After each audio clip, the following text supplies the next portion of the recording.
All right, we're looking to one over there on that end. We live? We live. Next, we live. YouTube.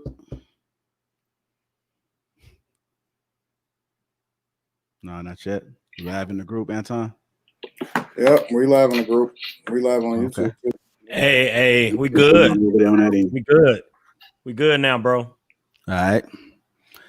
Welcome to Lapeef Let's Talk. I'm here with the crew as usual. Tawana. Hey, y'all. Anton. What's up? B Nix. Out here. And myself, J.I. Appreciate you guys tuning in tonight. Sorry for the delay, but let's get to it. Tory Lanez and Megantheestallion. Is the male credibility lost? What's up, you guys? Tory Lanez has spoken. He's finally spoken. Not all this time. How long has it been? What, about 30 days? Yeah. Probably longer than that. Yeah, I think it was longer than that. A minute. Niggas, folks had actually moved on from it. So, I mean, it had been a minute. I mean, did he really speak though? He told a story, but he just dropped the album. So. Yeah, it was a nice story. It was a story. It was a narrative. Yeah, possibly fictional. I guess we just ran with it. We were like Inspector Gadget, putting pieces together and stuff. Ain't no we. I mean, hey, like all us. We was like, you know what? He said this on this song, so he said that. So then I'm gonna put these two things together and make a whole mission. Hey, he had time on his hands. What is that, like 2-3 months he had to figure out how to properly put this bar together? I think he said something about her in like all 17 songs. So I feel like it was at least one thing said about her. Hey, he sound hurt a little bit, man. Hey, he still love her. He still love her though. That was one finding that I had that I was not anticipating. But he still love her. I mean, not to compare the two, but it's almost like when the whole Chris Brown Rihanna thing, you knew for a fact Chris Brown still loved Rihanna. You know what I'm saying? Mm-hmm. But I think to me, I thought it was kind of somewhat both ways. In this case, I don't think it's no love lost on Megan's part. It's strictly just, hey, buddy was being vulnerable, man, over some dope beats. Over dope production. So okay. I think he used the word infatuated, which was, he said, I mean, I feel like he definitely sound like he still got some sort of feelings for her. Hey, well, nothing's wrong with that. I say from that aspect, hey, he's being honest about the fact he still love her, man. He still love her. Hey, so before we dive into it, I just want to say when I first heard the album, I first listened to the production. It was a dope production album. It was nice. It was easy to ride to. So that was the first thing that stood out to me. And then I listened to it again just to try to understand like what exactly was going on. He definitely was telling a story. Definitely a story. I'm going to get you guys' reaction. Tawana, you had a chance to listen to it, right? Yeah. Mm-hmm. Okay. Outside of what you said already, like what was your like immediate reaction? Like, did you want to listen to it? Was it something that you cared for? And then if you did listen to it, like how did it really make you feel after hearing what he had to say?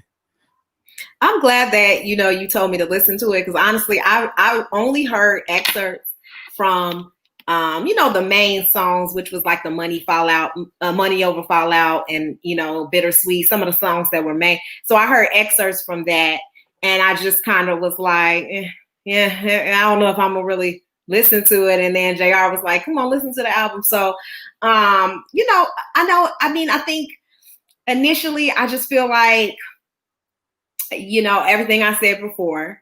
I believe Meg was shot. I believe that because there's several documents that support that, right? So I just feel like she substantiated that fact. And I feel like, I do question if it was a direct or indirect. Like, I don't know if it was directly intended for her to be shot or indirectly intended, but she was shot, okay? Or something happened as a result of a gun. And just me being a certified conceal and carry person, I know that we are held to a higher standard. When you have a gun, like you are held to a higher standard. So you don't operate as a normal citizen. So you know that you should not be pulling your gun out unless you have an immediate threat to your life, right? So I need to hear Tory tell us that story, right? I know that he pulled the gun out or someone pulled a gun out. And she, as a result, suffered a gunshot wound. Whether it was intentional or not is kind of irrelevant, because I just feel like we are held to a higher standard. And I do think that he didn't really give us an explanation. Like, he left me with a lot of, okay, well, you didn't shoot her. What happened? You know what I mean? Like, I understand that you didn't shoot her, and maybe you're truthful, and maybe that's an honest reaction. I do believe that they did have a romantic relationship, and I think it was a secret. And I think what he did was he kind of, dry snitch, like y'all kind of say that men shouldn't do, don't kiss and tell. That he did that. He kissed and told. He told everything because he felt like, okay, like now I got to retaliate against her.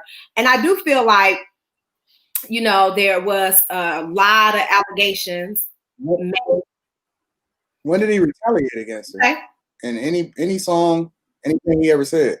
He was quiet the whole time while he was getting his name killed. I agree. I'm just giving my synopsis of what my honest reaction to the album. And I'm like I said, a few of the songs I really like. I like Queen and Slim. I felt like In the Air, Money Over Fallouts. Like, I liked a lot of his songs, actually. I mean, I thought he had, some good songs. I do feel like there's some truth to a lot of his stories. Like, there was some jealousy going on because of that Kylie, situation. And I guess he kind of, was flirting with Kylie, and Megan kind of reacted to that and I think that was part of what he said initiated this whole thing. And she was intoxicated, and he felt like, she may have gotten some of the facts wrong. So the fact that he hasn't been charged is just like a weird situation for me. I don't understand.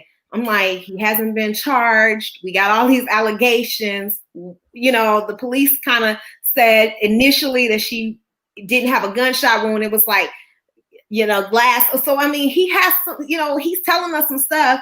And I really felt like I understood where he was coming from, in a lot of what he said. But I don't respect the fact that he didn't tell us what happened. He didn't tell us what actually happened, and he didn't really support that. He kept saying, I did something wrong, but I didn't do what you said.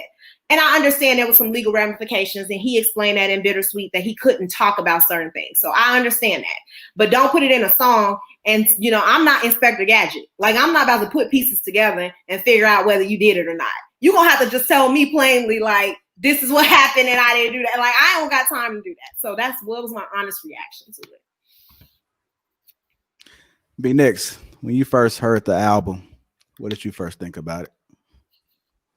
I was actually listening more so for the lyrics, just because I don't really listen to Tory Lanez like that. I mean, he cool like on a feature of somebody else's song, but I wasn't really checking for his album just off top like that. So, I mean, it was intentional as to why I was listening to it. I mean, which I guess you could say from a marketing strategy, it got somebody like me who's not a fan to at least listen. You know what I mean? In order to possibly convert me to be a fan. But I feel like the situation itself, I think it's kind of immature, to be able to, tell this story, on wax, but at the same time, there is no rule to it. Then I started thinking like, well, what would have been more appropriate? Would I wanted him to sit down to have a very special interview with somebody that I wanted to sit down with Charlemagne or something like that, or go to the Breakfast Club and have like a true like interview about it? Not really, but to me, I just think that it's smoke there. I really don't. Even initially, I felt like something ain't right, not just on his part, but on her part too, and everybody that was there. I mean, when they first got arrested, the thing is, like, that was everybody's opportunity to talk.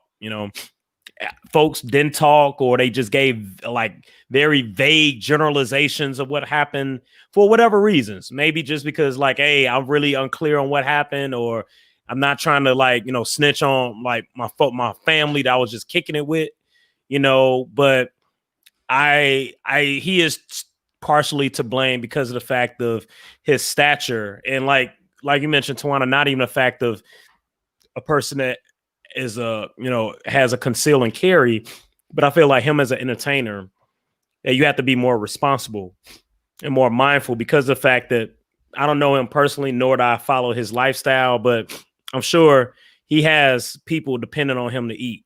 And the thing is, if you fumble in the bag, then that means that you can't support or put nobody else on.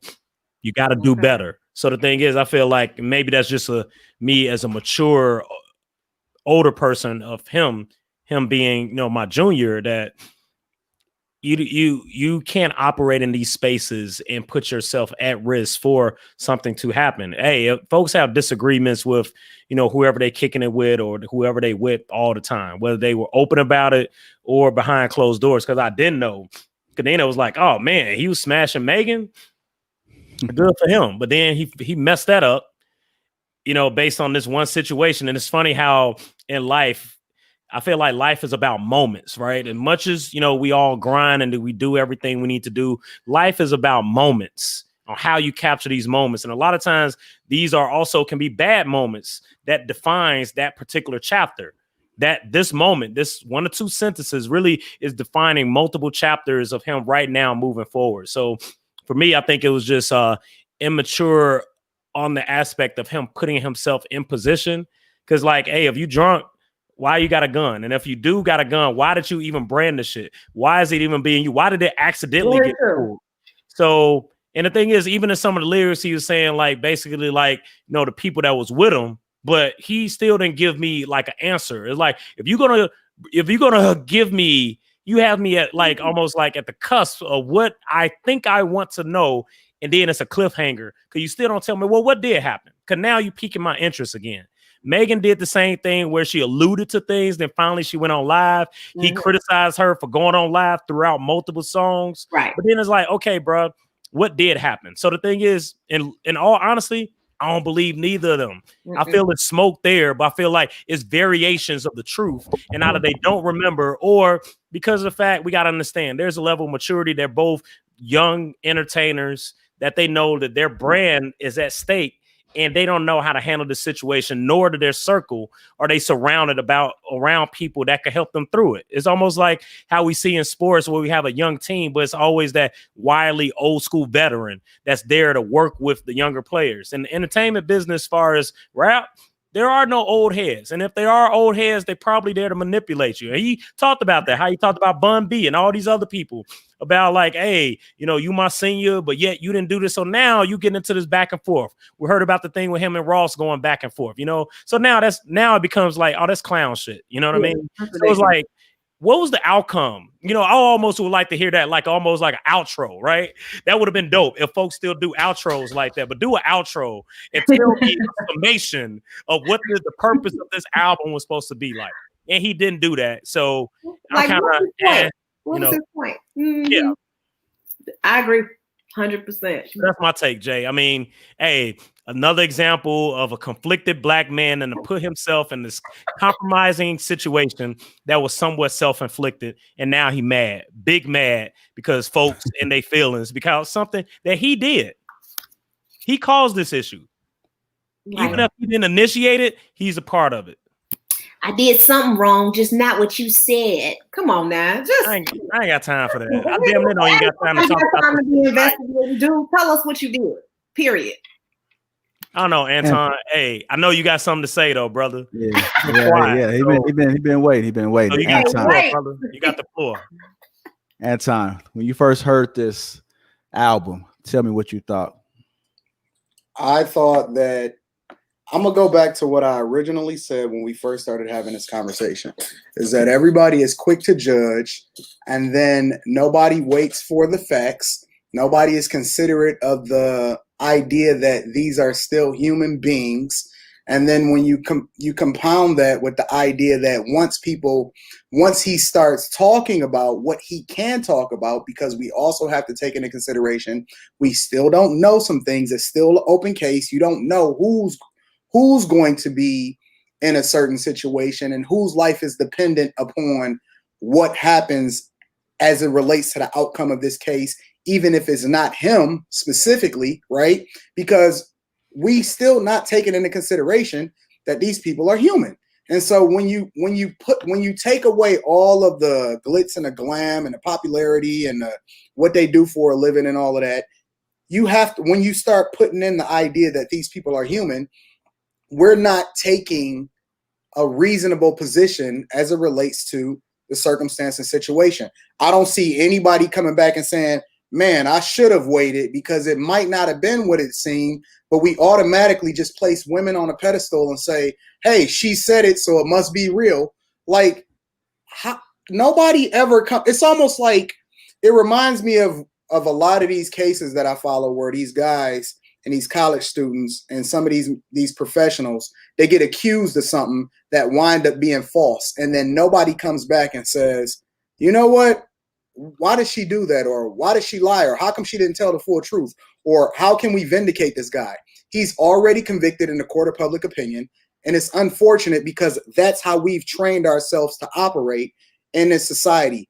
It's foolish, it's stupid, it's immature of us to automatically assume based off of what we think we know and then say, well, why didn't he tell us fully, not considering all of the circumstances and the situation behind it? I think that he told us as much as he could tell us and also addressed a lot of the hypocrites. And that's one of the main things that I got away from the album is that it's a lot of people.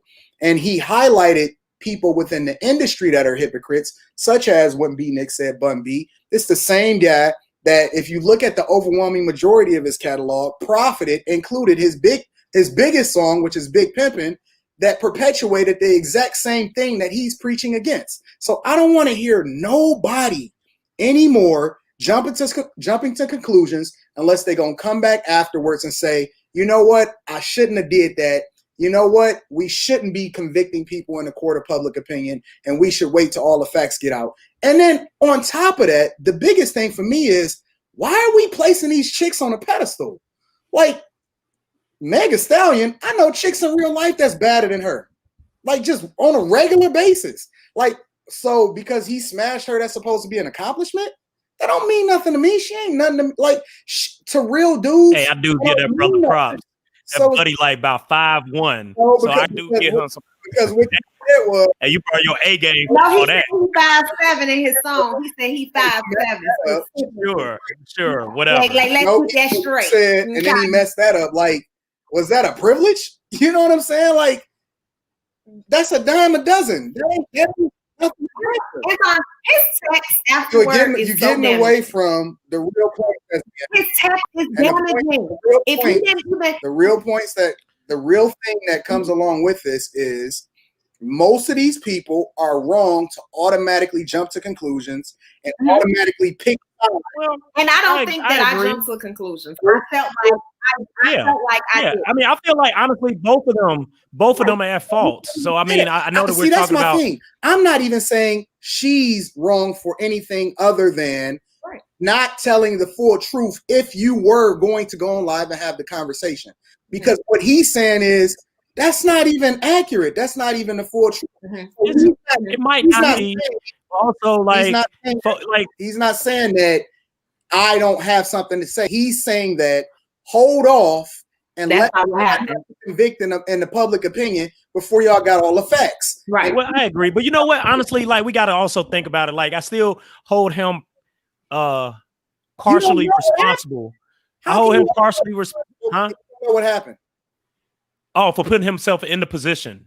So he put himself in that position. If Megan put herself in that position, that part you gotta do better. So context don't matter. If you go to the store and that store get robbed, do better. You wind up being on camera as a result of being in there when the store get robbed, and people automatically jump to the conclusion and say B. Nix was there, so he shouldn't have been there. I hold you responsible for being in that situation in the first place. Is that accurate? Yep.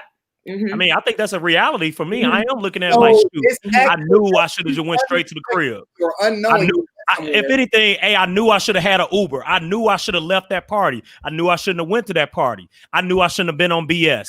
I knew I should have made it clear. Or you know what? I knew I should have told the truth when the cops did come. I mean, all that. It's so many different scenarios. He blamed everybody else. No, you don't know what happened. He blamed everybody else for formulating an opinion because they didn't call him, they didn't reach out to him. Well, the thing is, you know what?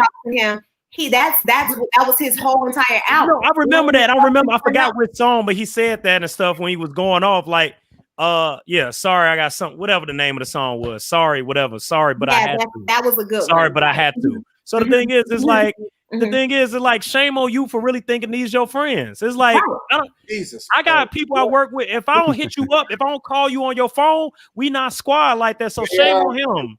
Let me tell you, my friends ain't gonna speak out about me shooting nobody unless they talk to me. And what I say all the time, men automatically get convicted in the bad end of the stick when it comes to any circumstance and situation. Women become the victim. I don't think that's fair because they did judge her. They did judge Megan. A lot of people said she was lying. And it's imbalance. Bro, no, I feel like there are people, and I'm one of those people. I didn't believe. Hold on, you guys. One person at a time. One person at a time. One person at a time. Nobody is looking at them as equal human beings and saying, let's wait till the facts come out. They automatically say, he's wrong. Let's give sympathy to her and don't even know the whole circumstance and situation. So I maintain the exact same position that I had when we first started having this conversation a long time ago, weeks ago, and that I am not going to automatically say he's wrong at all because I don't know the whole story. And it's not a gender issue. It's not a woman and man.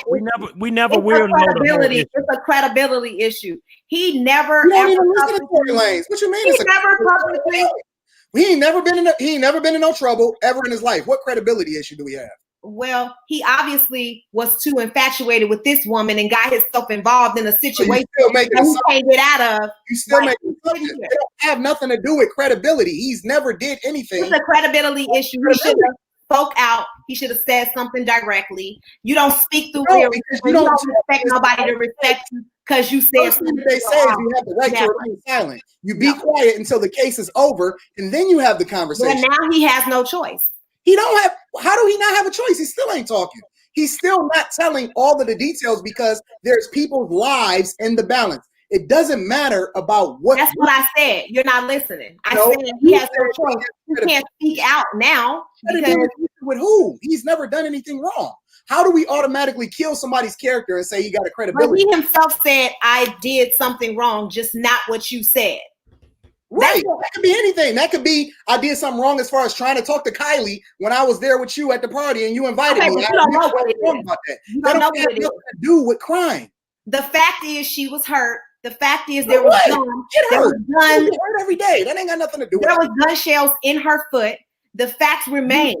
They remain. So what do you do? Unreasonable, bro. And but I mean, you almost not to say it's comical, but you got to say like, hey, she got shot. Whether it was accidental, whether it was somebody from their entourage, whether he did a no look, whether he was really playing, making a tap dance. Ain't nobody automatically. Megan named him as the shooter. He named him as the shooter. It could be anything. What if she went and grabbed the gun and made a mistake and shot herself? Hypothetically. What if a lot of circumstances happen? We should find out. This is just one component. You know what the real problem is, D-Nix? What's up? Nobody is gonna come back and say, "Dang, I apologize, T. I apologize, Tory, for assuming." I guarantee they will.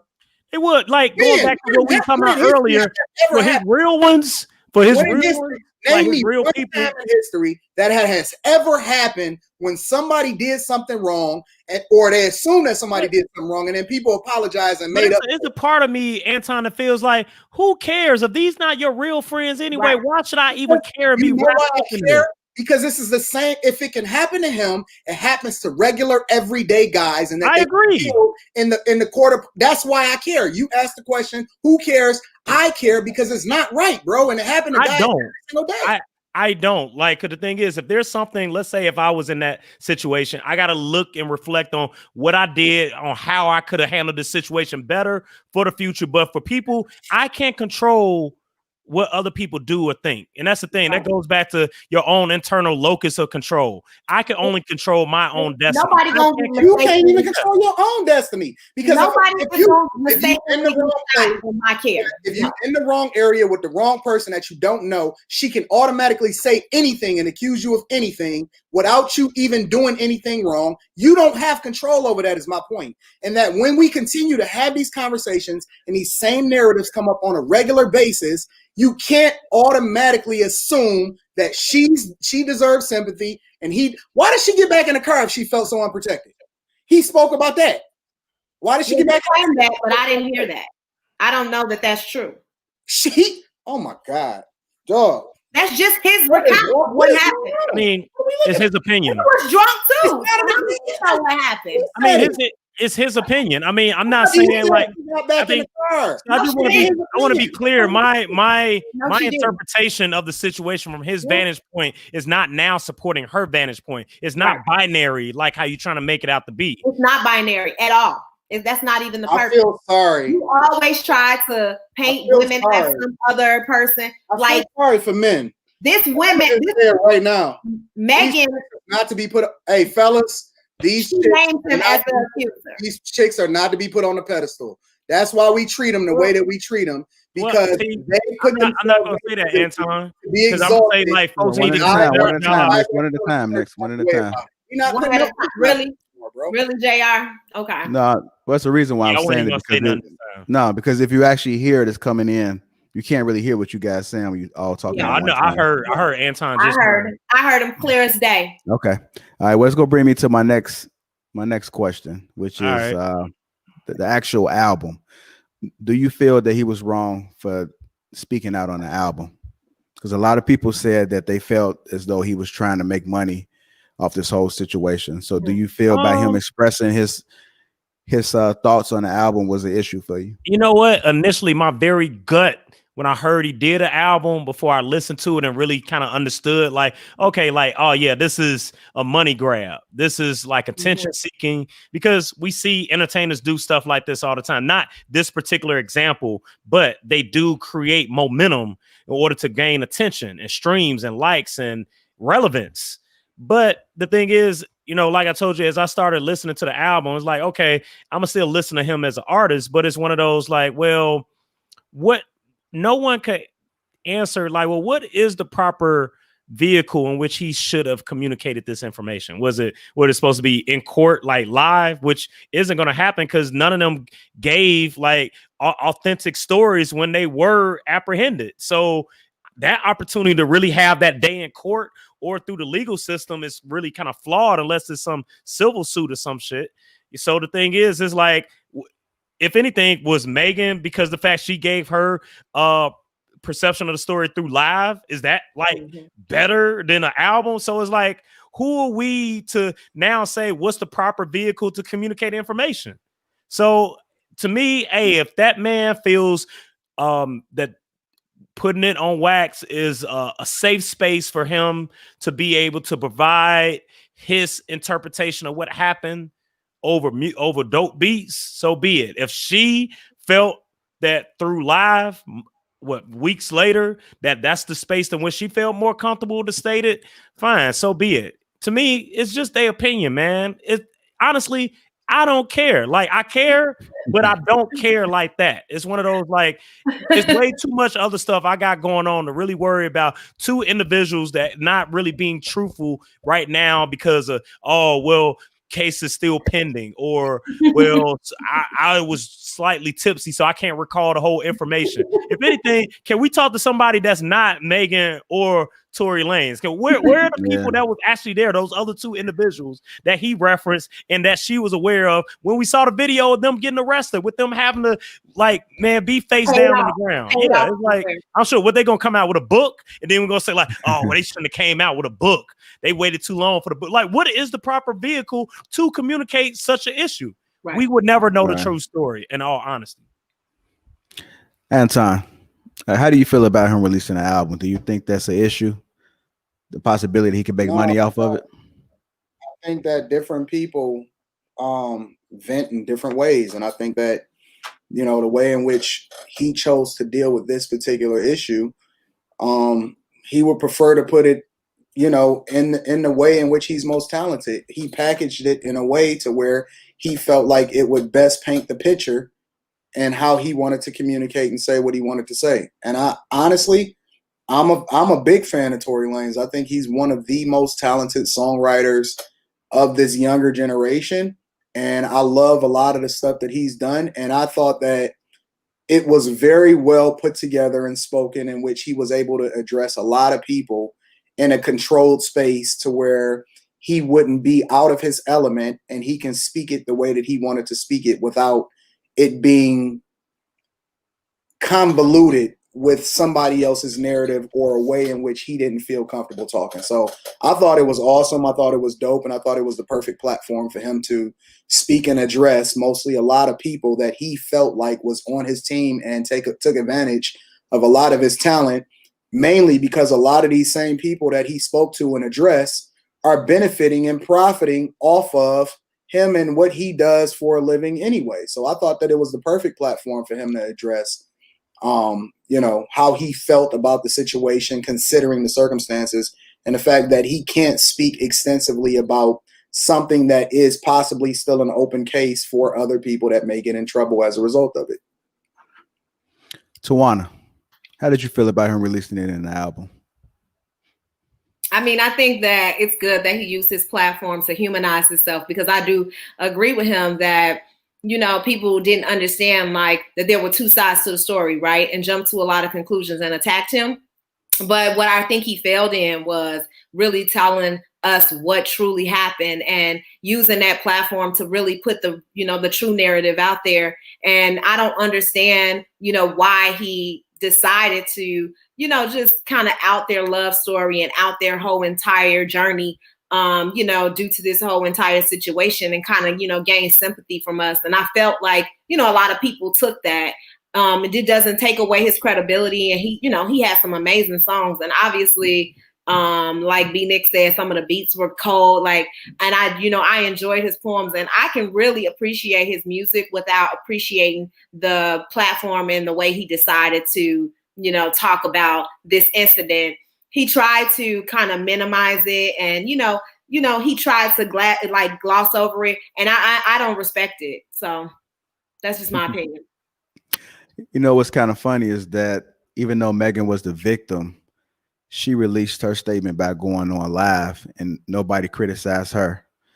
So the question that I have, I'm sorry, what was that?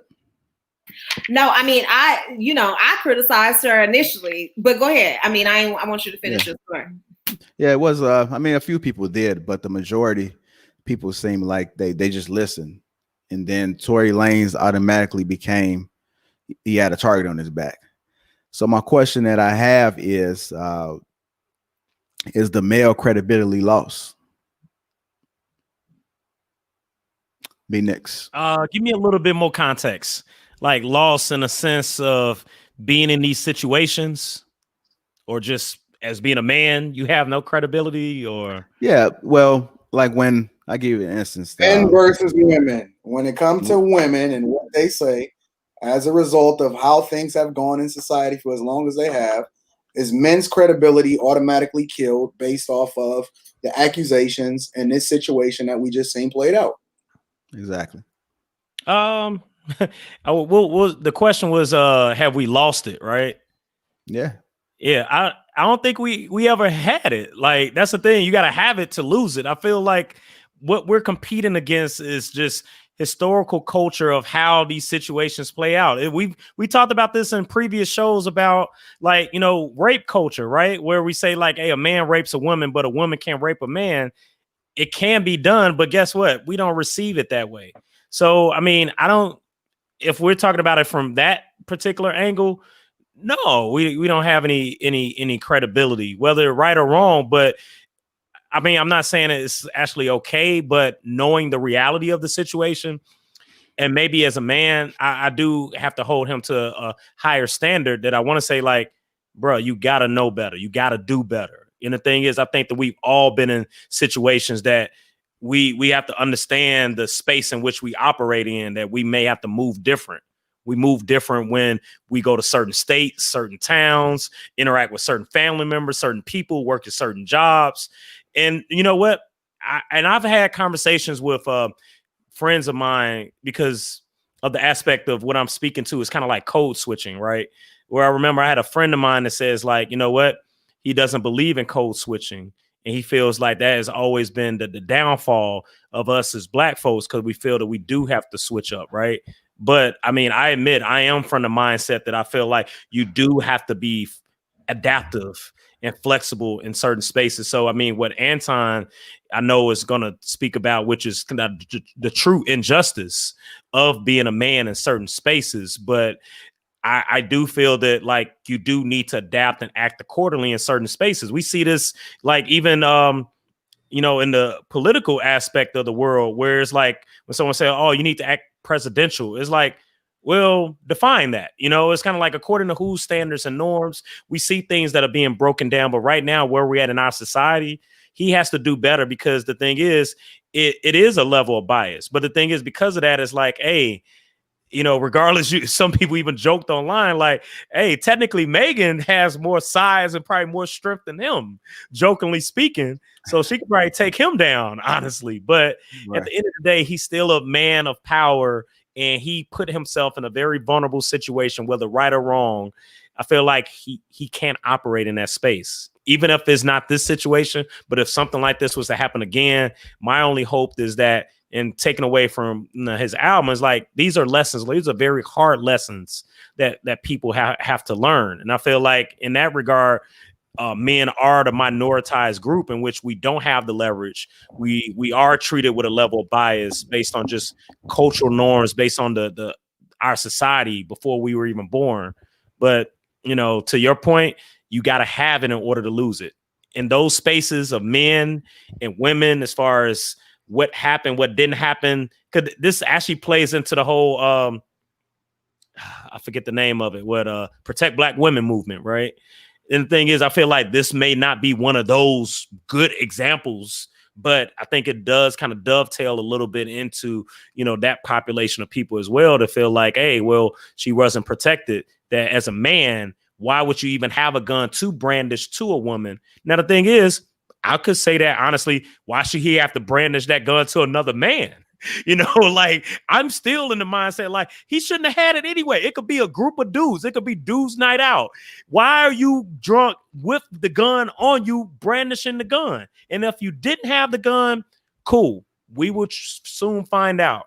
But the thing is, him, based on his stature, he got to do better. You can't put yourself in these situations, whether he's right or wrong. I feel that he's wrong from the aspect of he needs to do better as an example, as a role model, as all the things that he says that he's aspiring to be or thinks that he already is. Guess what? This is an example in which he was not a model citizen. And whether he was right or wrong, he was in the space. It's almost like just saying like, hey, you know what? I'm around a bunch of people that like to rob people, right? I don't rob, but I hang with them. It's like, I can't even be in that space. It's like, I got to remove myself. Even if that's squad, I got to remove myself from that situation. We see it with drug dealers. We see it with people who got addictions. It's like, I can't even operate in that circle no more because I'm not part of that. So the thing is, by him entertaining this nightlife lifestyle of being able not to just kick it, but he's one of them type of people that kick it, gets drunk and gets into trouble and gets arrested. Got to do better. And he's typecasting himself because, you know what? We've heard this type of situation with how many rappers, men or women. It's like, that's the thing. It's like folks want to live this rock star life. And then when shit does go wrong, when keeping it real goes wrong, right? Then now you I almost want to say now you crying. Both of them crying. Meg was crying on live. He crying over wax. It's like, I don't got time for no grown. Like, you grown, but now you not grown. You adult.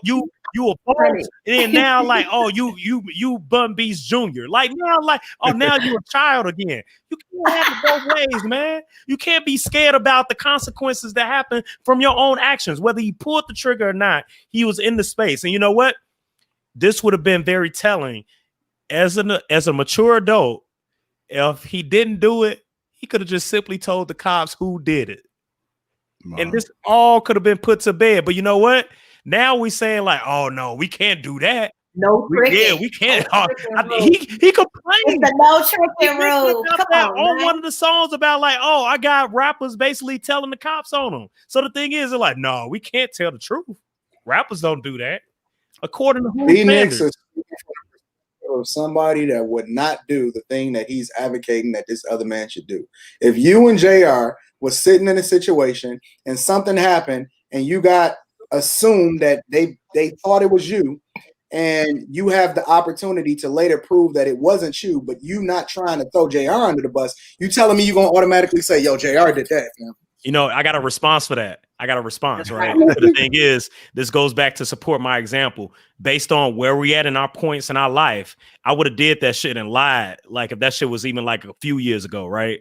Especially when we was growing up.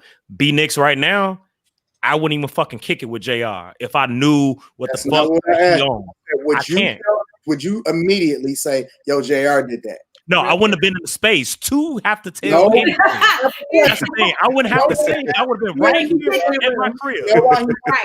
That's why I don't go out. It's too it's too many things to risk. I can't mess this up. Because he's holding somebody else to a higher standard than he would hold himself. And I hold myself to a higher standard. And because of that, I can't move the same way that I used to move. Well, you should have said, people can't answer the question because they don't. Should have said somebody else shot her, not me. No, I'm not going to jail, bro. Like, hey, if JR did it, I got too much to lose for this man. And not that I got to hope has the same loyalty to me. It's a simple yes or no. Would you do it or not?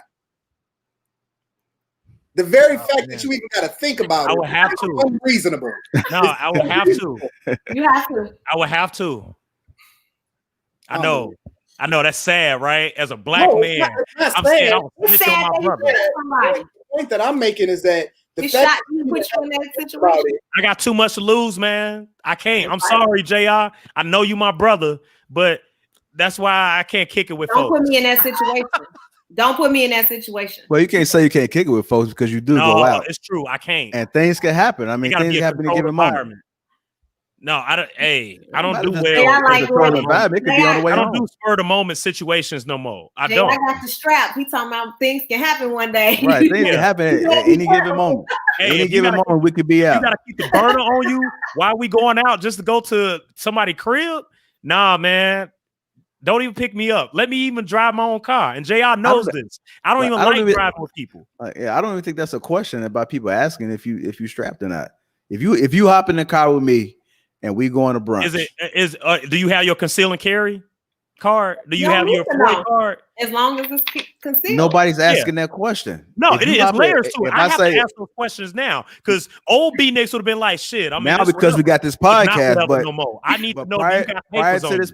Prior if you don't have papers on you, prior to this podcast, I say, Nix, come on, let's go to this brunch. You know, it's gonna be the guys. We're gonna go kick it. All right, I'm Slatter. You come pick you up. Man, now for one, we sit down, eat, have a good time as we exiting the brunch. Okay. All right, you had me. You start shooting at me like cowboy. I think his. No, I'm an Uber. I'll Uber in a heartbeat. Yeah, but when they did the investigation, the place next door, they looked at footage and they saw that he was with 3 other guys. They couldn't see exactly what happened, but they seen 3 other guys with him, and they got a clear description of your face. Mm-hmm. They knock at your door. We need to speak with you for a second. So the pressure is on. I don't know what you're talking about. I know what you're talking about. They come the next day. They got pictures. What you gonna do? You know what? Present day B Nix. I gotta sing. I can't fuck this up. Like, man, I gotta sing, man. Yo, B Nix, I don't ever see you on. No respect lost either. Yeah, that's why I don't go out. You got a whole if I do, I'm riding solo dolo. I'll meet you there. You got a whole family. So you're not gonna call me at all? You're not gonna call me at all? You know, tell me what's going on. Tell me they came up to the house. No, we ain't got shit to talk about no more. Oh my God. Next. Like you got a whole chick. Right. You get no more. No, so the thing is, it's cool for me to take an L because of you, some grown man. That's the thing. Like automatically assuming that you taking an L. Because the thing is, I gotta understand the climate of the situation. Why put myself at risk? You know, but you don't even know how much information they have. They didn't even see you asking the question from very skewed manner. You already coming in because you think that what I'm supposed to say is that I'm a lie because you my brother. And guess what? Both thy ass get locked up. Nothing. Yeah, you had to say nothing. Dude, come on, man. You black in America. You Oh guilty. my God, bro. Oh, let me guess. You dependent on the legal system, Anton. You still have faith. That's the thing what is, I don't need to have faith. I got a lawyer. I can bond out. I know how to operate. I don't have to Anton, say this is where we always differ. You're speaking from a privileged mindset of somebody that has money to get a lawyer. Everybody don't got money for no lawyer. You're gonna get a public defender just like anyone else. You assuming that you're getting arrested. All he doing is asking you a question. If they had, we've seen how this go down, man. He asked a question. I'm gonna give him the answer. That's right. That's it. Then I shouldn't give him the answer. I should do exactly like what Meg and Tory Lanez did. Make up dumb shit and then just keep this lie going. Be like, fuck all y'all. The cops even just like, fuck it, whatever. Then it's like, well, technically it didn't happen like that. That's I ain't trying to have them type of stories, man. Hey, like with this whole situation. Oh, I forget. No, hold on, Tawana. Disappointed in my answer. I get it, and I'm not even looking on the chat. I want to answer the credibility. Hey, you know what? Hey, anybody listening? Don't come kick it with me, then. That's right. Don't even hit my line. I'm a trick. And I ain't got no new friends either. So hey, I am who I am.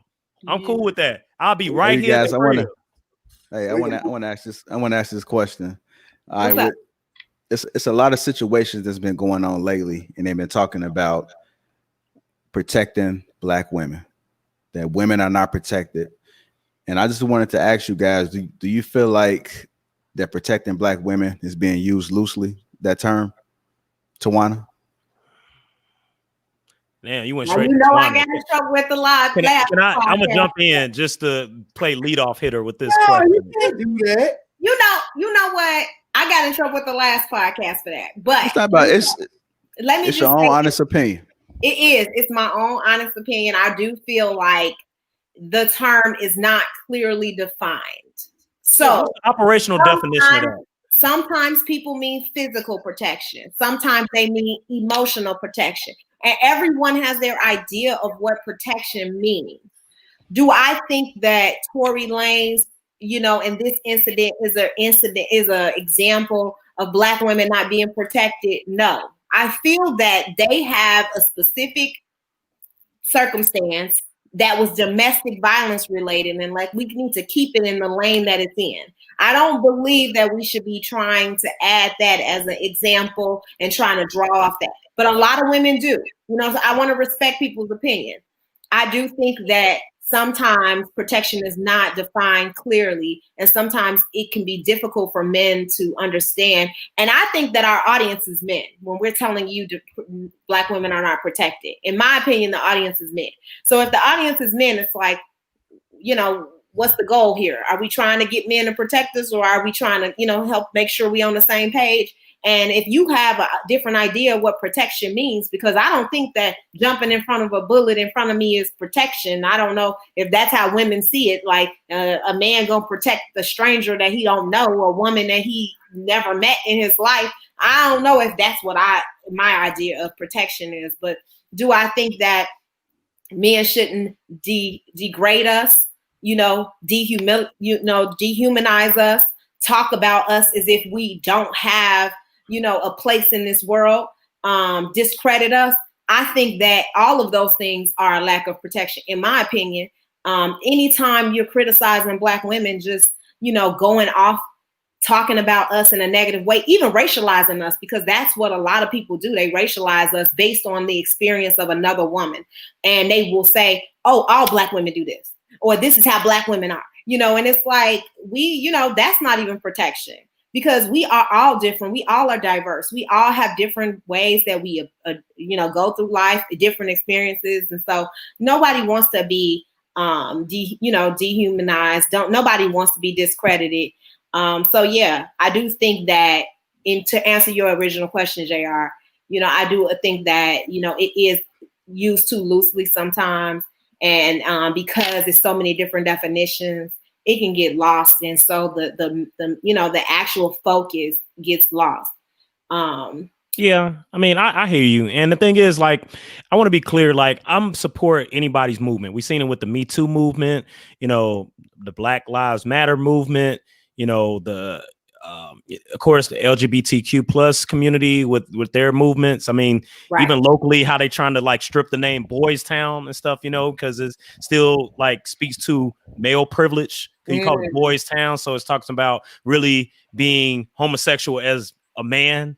Yeah. It doesn't really validate a woman that's homosexual. So I get folks' movements, you know, but I mean, I think people just need to be open-minded that there is alignment to all of this. You know, there is a intersection with it, but I think that we get caught up into this competition. Us as just human beings, where whose movement has the biggest momentum that's happening right now. How can I reach in order to add more momentum to it? I think sometimes people reach. I've seen it even reach where, you know, people have gotten upset where we talk about Black Lives Matter movement. And then now we have Black lives that are people that are homosexual, which is fine, you know, LGBT plus movement. But then there's a divide now. Like, well, this is not your movement. You're trying to ride the wave of our movement. It's like, wow. The thing is like, think about who's orchestrating all this. I still feel white men are still viewed as the true. Yeah. Nick. Can you hear me? Yeah. I don't think you answered the question yet.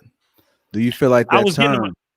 Okay. Do you feel like all that right, well, term? fine. What's the question? Protecting Black women is being used loosely.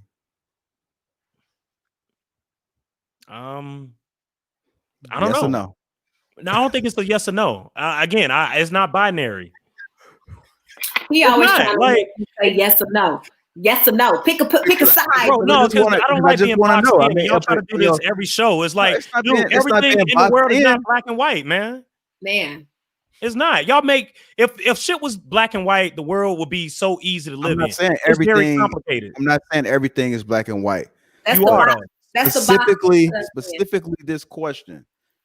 I'm asking you this question in your honest opinion. No, you know what? See, this is what you do, protecting Black women. Low key, I just gave women an answer, but yet my answer still did not meet what you wanted me to say, and you do this to me every time. Every time I ask a question. Okay, I'm gonna go to Anton. Move on to Anton. And I'm gonna come back to you. I'm gonna come back to you. I'm gonna see if Anton can say something that might, you know, kind of make you choose a side. Might be what you want him to say. No, what was basically. Anton, the question was, is protecting. You heard that question like 3 times, man. You know, with every person with the same question. You heard it already. Is it being used loosely, that term? Yes, it's being used absolutely more loose than any time in history. Hold on. Nick, so any time in history. Oh, this is historic. I'm assuming you don't agree, right? Go ahead, Anton. You already assumed that I didn't when you asked me the question, obviously. So go ahead. Well, you couldn't answer it yes or no, so I just assumed that you didn't agree with it. It's not a yes or no answer. Nobody's judging you. Nobody's going to jump down your throat. I gave the fucking answer. It's a yes or no. No, you didn't give an answer. Dude, I'm not giving you a yes or no because it's not a yes or no answer. Tawana, I don't think I got your answer, or at least I can't recall it. Do you feel like the term is being used loosely? Yes or no? I said yes. Okay. And I explained why I said yes. Wait, you did. I appreciate that. I appreciate that. Anton, shut up real quick. Shut up real quick. Hey, no, JR. Now you had the opportunity, Nick. You had the opportunity. I'm going right back to you now. It's not. I've noticed it's not all this whole time. You're right. You're goddamn right. The thing is, this whole time I thought it was about Anton. It's not even about you, because you pulling the fucking strings with these fucking questions. So the thing is, you tell me what's your thoughts then, huh? Since my answer is not sufficient. Because the thing it is complicated, because you could ask each individual person, is it used too loosely? Yes and no. It's all situational. Life is situational. So the thing is, JR, you answer your own goddamn question and you tell us what you feel. I do feel like it is situational, but I do also feel like, yes, it is being used loosely. I've been hearing it, everything that comes up when it comes to a woman. And I'm not saying that it's not not supposed to be that way, but I just feel like every situation doesn't have to be protect the woman. You know what? I agree with that, but the thing is, especially if you don't have all the facts. People you know how many white people sitting around saying the same thing about the Black Lives Matter movement, saying like everything is Black Lives Matter. Yeah, I agree. I agree with that too. So the thing is, I can't sit up here and say it's used too loosely, because I know for a fact, and again, no shade to anyone in particular, but there are people who are not black that are sitting around having the same conversation saying, hey, they keep using this Black Lives Matter too loosely, or they talking about people getting shot too loosely. It's like, so now all of a sudden this negates what's happening, like as if it's not. No, it doesn't. I'm just talking about the term.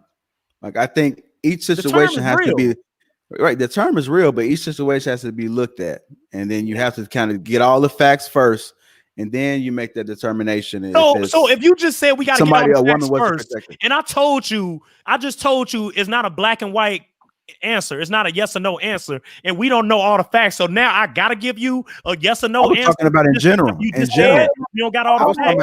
I was talking about in general, not just particularly about Megan and Tory, but just in general. Do you feel like everything that's been going on, have you been hearing that term used loosely? But now he want all the facts though. Like now he this nigga said all the facts. He just said that. That's what I'm trying to tell you. He said like we got to get all the facts first. It's like hello. That's why I said it's situational. And then now this man just said we don't got all the facts, but yet he know for a fact allegedly that is being used loosely. Listen, y'all, this is not.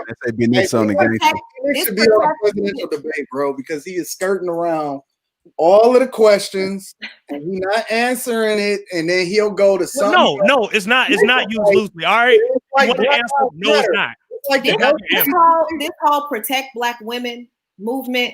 I'm sorry, but we're not gonna just call every instance attack on Black women. Sometimes, come on now, like Megan, she lied to the police. She lied to the police. Like, come on, we gotta talk about that. Thank you. The police came and she didn't tell the truth, and then on top of that, you extremely intoxicated, and then you got all these issues, and then you want to get on live before you even file a charge against this man. So see, I can't respect that. So I'm not about to sit here and call every movement an attack on Black women. But see, this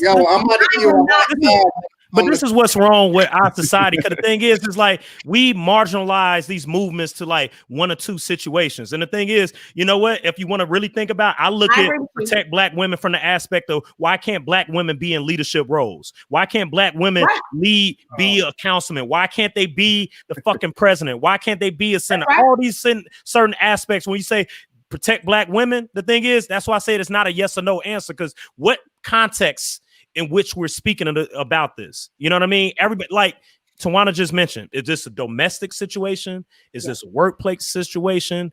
Is this within the relationships? Is this a family situation? Hierarchy, pay grade? Because you think about it, women are still Black, white, whatever. They still are not paid to the same dollar as men. So the thing is, all this shit is situational. So the thing is, if you want to ask me that, give me some fucking context and stuff, man. Don't sit up here and make me make this blanketed yes or no when it's bigger than that. Related to the whole Megantheestallion and Tory Lanez situation. That was everything led up to that question. That was the context.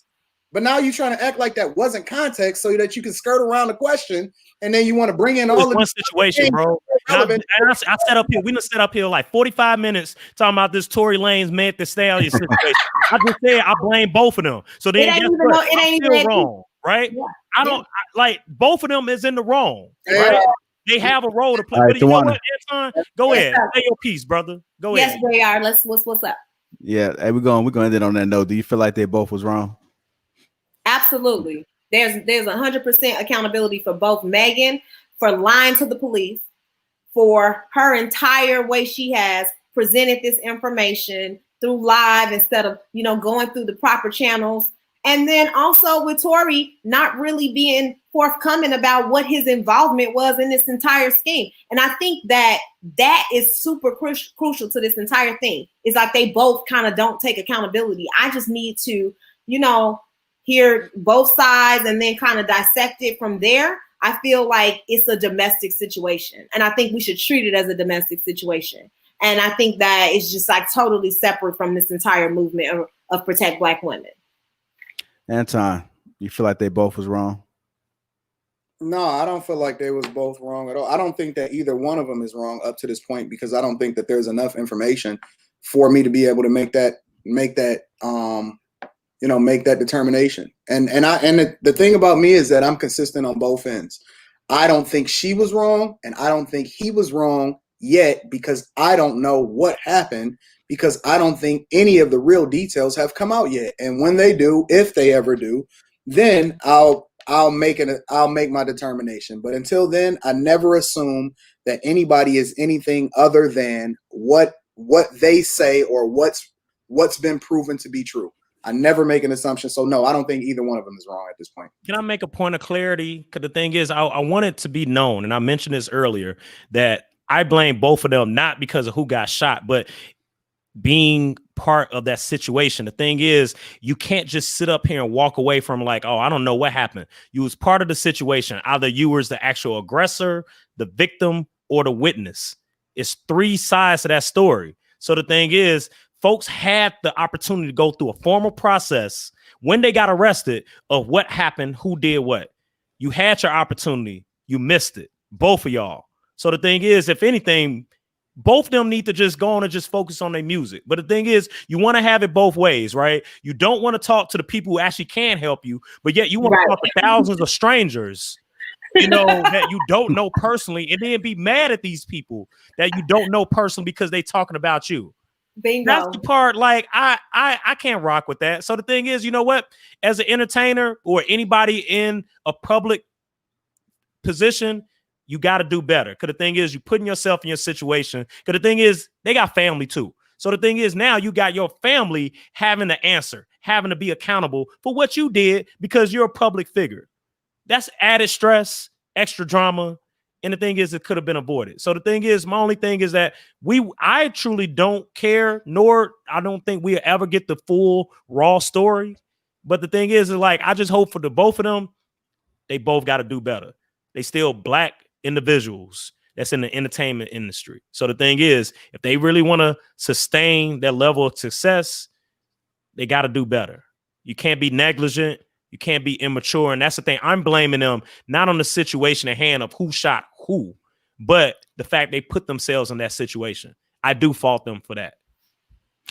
All right. Good way to close us out. Knicks. Appreciate you guys for tuning in to Lapeef Let's Talk. Moving on to our next topic, the Hoe Phase. Yeah, I said it. The Hoe Phase. We've been hearing that a lot lately. They say that every woman has to go through a Hoe Phase. Let's dive into this topic. It's gonna be good, y'all. What is the Hoe Phase? What is the Hoe Phase, Anton? The very minute that, well, I'm gonna be nicer. I'm not gonna go immediately. And no, go ahead. I think I got some energy for you tonight, man. I got some energy for you tonight. So go ahead, kick it off. I'm gonna try, but I think the Hoe Phase.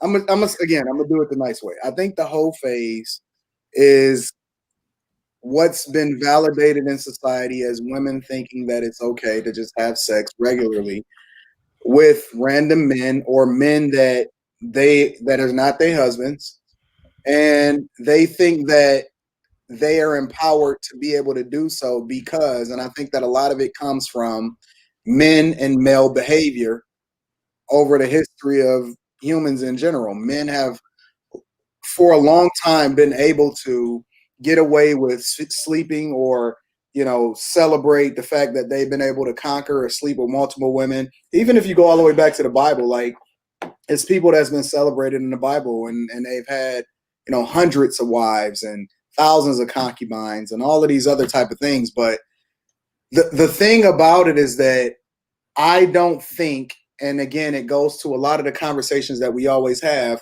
I don't believe that just because somebody else does something that I should be able to validate myself to be able to do the same behavior and it be accepted. I have to look at myself on an individual level and say, what are my standards? What is it that I'm supposed to be doing according to what it is that I'm looking to achieve and the level of respect in which I'm looking to be viewed, whether it be from people in my inner circle, whether it be from my kid, whether it be from people that surrounded me or people that's just viewing me in an everyday situation. The whole point is that I think that the Hoe Phase is a very unfortunate situation that women embrace, a lot of women are embracing nowadays, because even if you do something, right? Because I'm not even saying that you can't enjoy yourself or do what you want to do, but even if you do something, you should not be highlighting and celebrating it out loud. I don't even think guys should be doing that. Like, you shouldn't be kissing and tell. You shouldn't be talking about all of the people you're sleeping with. But my point is that when it comes back down to it, I don't think that women or women that sleep around or that are overly sexual with multiple partners throughout their lives are desirable from a certain type of guy that's looking to actually get married and settle down. That's Can I what say something? Yeah. Can you read that question again, JR, for us? What is the hoe phase? You know, it's just interesting that we automatically like just say solely focus just on women as hoes, right? You are really in simp mode tonight, ain't you? I got the energy for you tonight, bro. Because the thing is, like, who standards, bro? Hold on, Nick. Before you get there, I always we're gonna dab into that. Hold on, we're gonna dab into that, talking, right? No, you're not done. Okay, they're gonna do in that time. They're gonna do in that time. And I'll be thinking y'all meet before we do the podcast to go over y'all talking points. Send him his cape, his Superman cape, so he gonna save. I just want you to answer that question. What is the hoe phase? Whether it be a man or woman, what is the hoe phase? Who cares? Like, hey, you do what you want, right? Like, it's exploration. If you want to do that, cool. Go ahead. I don't care. The thing is, like, hey, we all got preferences. Some people like tall women, short women. Some people don't like women at all. Some people like them dark, skinny. Some like them with experience. Some like them as a virgin. It's like everybody got a preference, because at the end of the day, you know, folks always talk about body count, right? Is that really something that, like, and maybe just because I don't know, but do you really sit up here and, like, during the first couple of dates really talk about, like, so how many partners you done had? No. Like, this shit, like, low-key lame. And if you are doing that, it's like, what is the outcome in doing that? Because the thing is like, if someone, like, I never ask someone a question that I don't feel comfortable be able to articulate it myself. So the thing is, let's say my body count is 100, right? And the thing is, she says, hey, me too. Then now all of a sudden it's going to be like, oh, I can't fuck with her. She done fuck with 100 niggas. And then is that supposed to be the same thing where she say, like, hey, I can't fuck with him. He done fuck with 100 niggas. And the thing is 100 women. So the thing is one of those, like, hey, folks got their own preference. Because the thing is, if men historically, the Wilt Chamberlains of the world, then had sex with I don't know how many women, and then finally I want to settle down and be like, you know what, baby? I'm joking because I'm saying this because my father did this, right? He gonna say, like, you know, I'm like 50, 55. I'm ready to get married now, right? So the thing is, like, okay, cool. You to live your life. So the thing is, if anybody, man or woman, gay or straight, if you want to live your life and deem it as a whole, I don't even think people care about that. That's the thing. That show how old we are. But there's a population of people that, no, you care, but there are people that just don't care. Because it don't matter. That's like, what does that mean? Okay, B-Nix. So wait a minute. So are you saying that let's create a hypothetical situation? Is it okay for would you marry a former prostitute? Well, now he's looking in the sky. Now he's looking at. No, I'm thinking about it. You got to think about it now. I thought it didn't matter how many partners she had. I don't know, man, but that's her job, so it's a little different. It does. No, I ain't gonna lie. It's different. You know, you can pay a service. Like, this is a service. That's not exploration. Body count don't matter.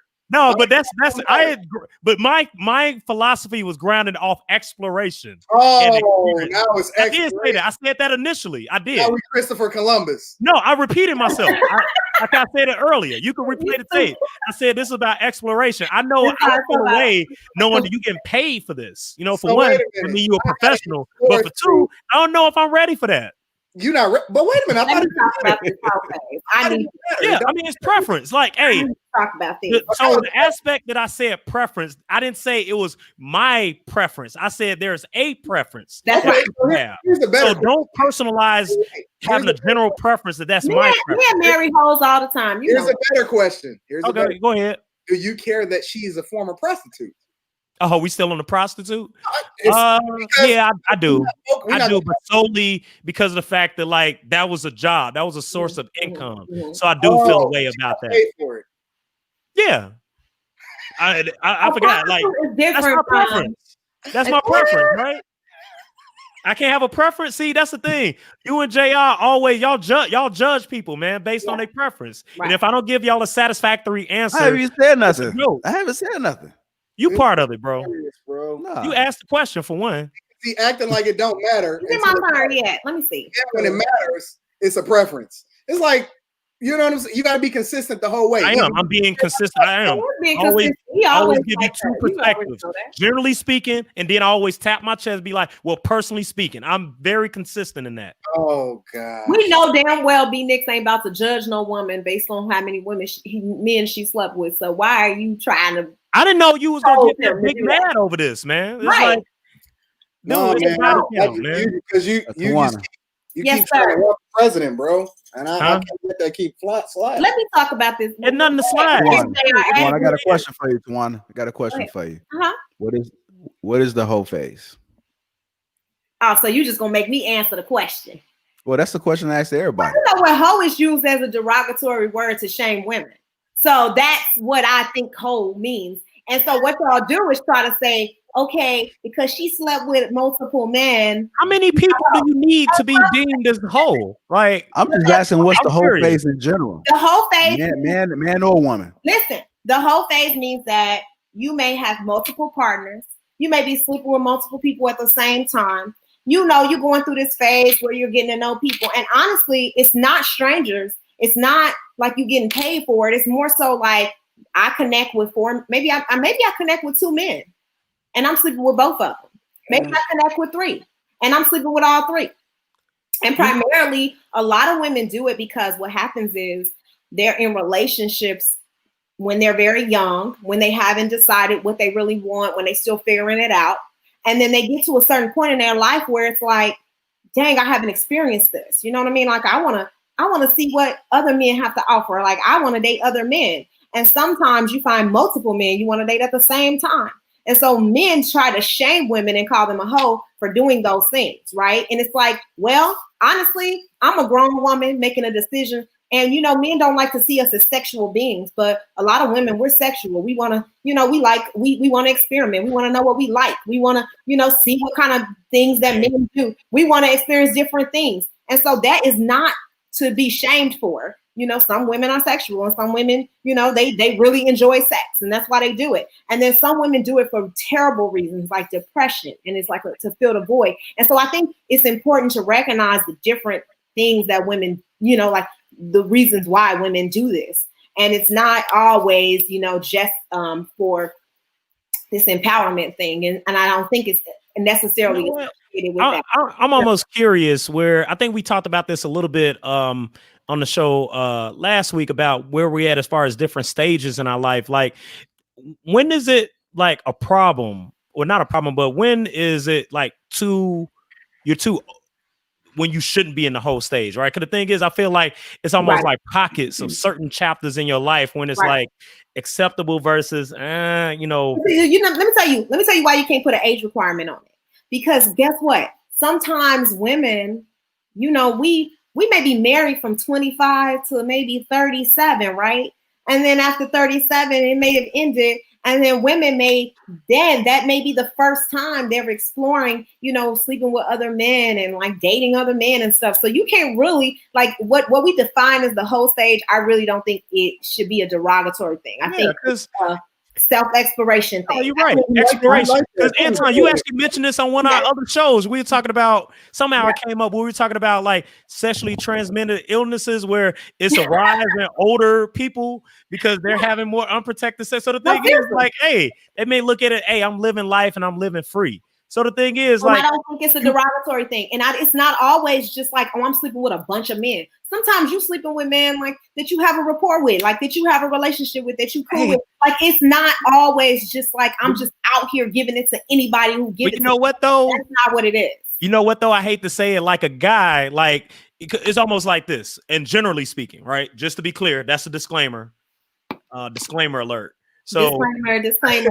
yeah. So the thing is, like a guy, generally speaking, a guy may say, like, you know what? Hey, I can't date a hoe, right? The thing is, I want somebody that with a low body count. I got one of my best guys that may say, you know what? And he said this, like, hey, if they got more than 5, I can't do it. Yeah. So I was like, damn, okay. But that's him. Cool. 5 or less. But the thing is, you also dealing with somebody that may possibly be inexperienced as well, right? We always say, like, you know, like you joke about the term, like with the preacher's daughter or whatever the case is, right? And then that's the person you date, and then you marry her, right? And then you go and find the person that you don't want to be with, but yet you do want to be with her. So the thing is, it's one of those, like, now you get the person with the low body count that technically has low experience as well, and you don't like it. She don't make any noises. She dry. You're not happy. She's stiff. She don't want to try nothing new. So then you go and get somebody who is a little bit more experienced per se, and have done more exploration. And the thing is, it's okay. That's the thing. I think that this is a mental thing where we not look at it like, oh, I've been taught that I can't date those type of people. But who teaches us that on who we can and can't date? And that's the thing where not our generation, but I've seen it more with the generation Z. Where the thing is, it's a part where who cares? Generation Z don't care. So it's like, why should I care? Unless you bringing me a some type of disease, oh, I got problems. But if there's a case where you got a body count and you protected yourself, and luckily you may not have had any childbirths during that time period, so what's the problem? You know, the problem is that. Listen. Go ahead, JR. No, you go ahead. No, you know, Anton discussed it tonight, man. Maybe we should start over. And the problem is that. Go ahead, brother. The problem is that we don't deal with and treat these, you know, our behavior as people that's close to us. Like, for example, if I evaluate a situation and the way in which I determine whether or not something is right or wrong, or if it makes sense, or if I should be validating such behavior, is what I want my daughter to do such a thing. What I want my daughter, what I identify, label, and treat my daughter with the same level of respect if she had such behavior as I identify people that are not in my inner circle and that I just see on an everyday basis and be like, oh, that's cool. Let's just let them do it. I have that same level of respect for myself as far as when I say, you know, I want to be the man that my daughter marries, which means that I still hold myself to a certain standard in which I would still identify people that perform certain behaviors the same type of way. And we operate like it's a separate class of people outside of how we would treat people that's close to us, such as our daughters and our sons and our mothers and the people that we love and care about very much. So when I see people just say something like, oh, no, you know, it really don't matter. Oh, man, it's just validation. It's just words. No, it's a behavior that's being perpetuated that's unsavory, and it's unsavory because I've identified it that way according to how I would want my daughter to operate. I don't want my daughter out here moving and sleeping around. Now, of course, I'm going to raise her with certain principles and a perspective to where she shouldn't do certain things. However, I can't control her, but the standard is here.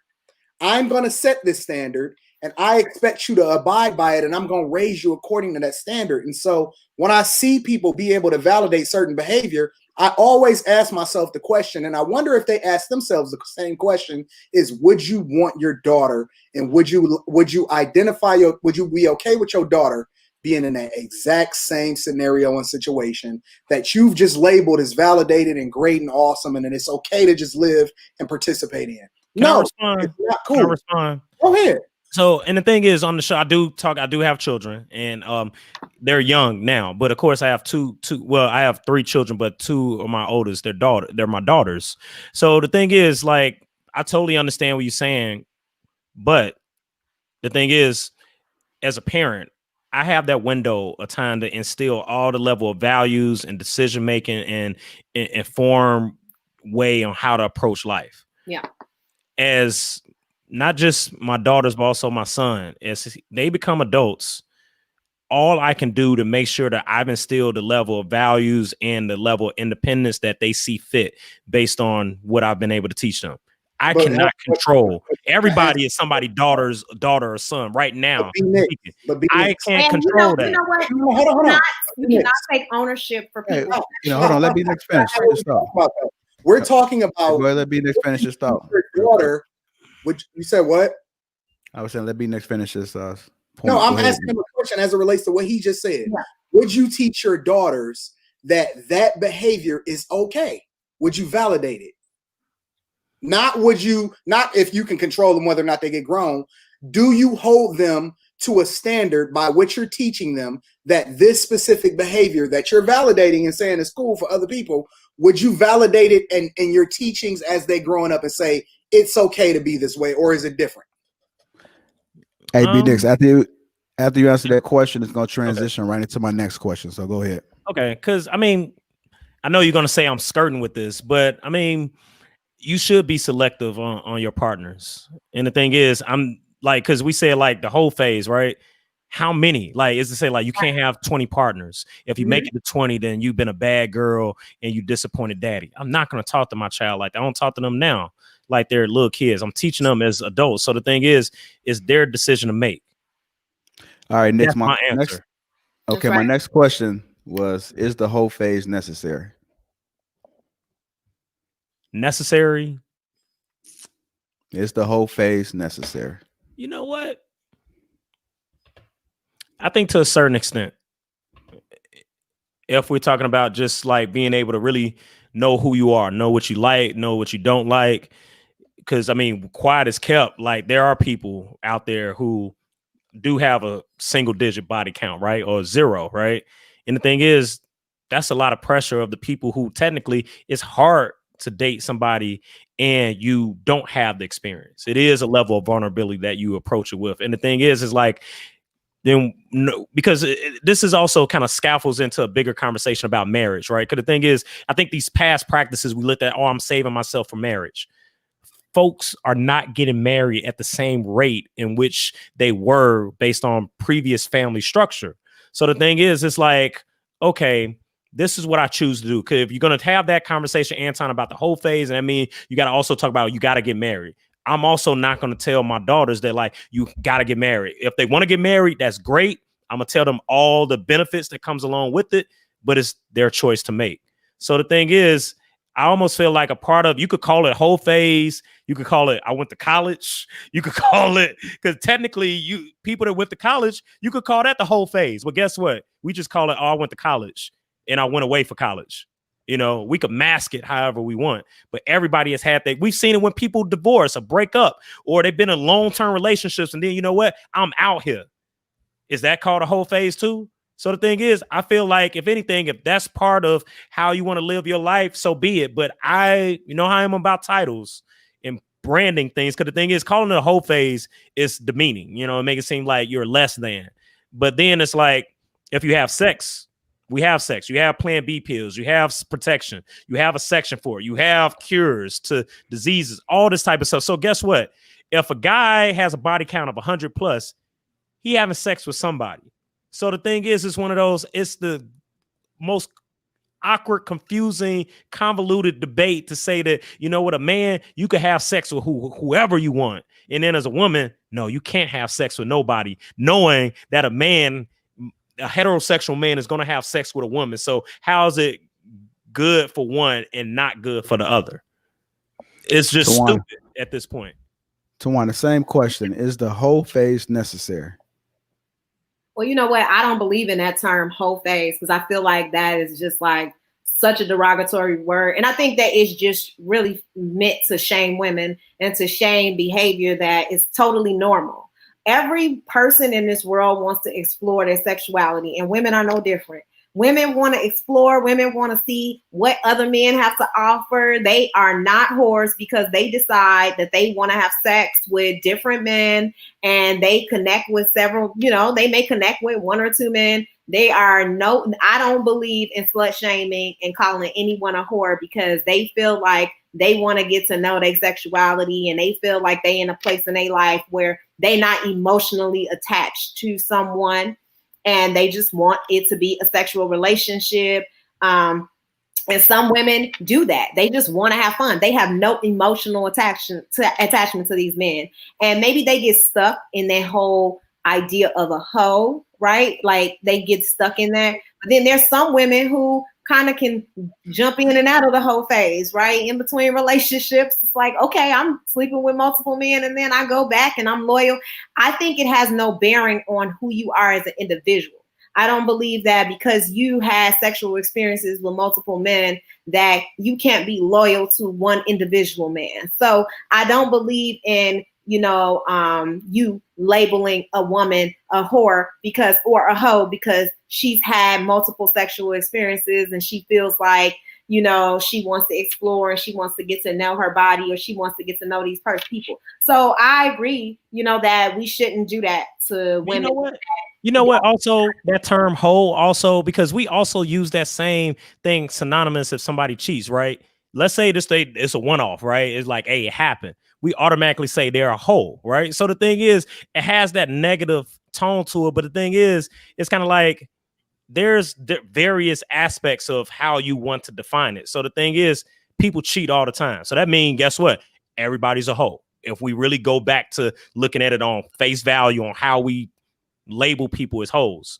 Now the thing is, Anton, I know you got something different to say, and I know you discussed it with me tonight, which I think that's giving me that extra energy. But the thing is, it's like, dude, it's just an opinion.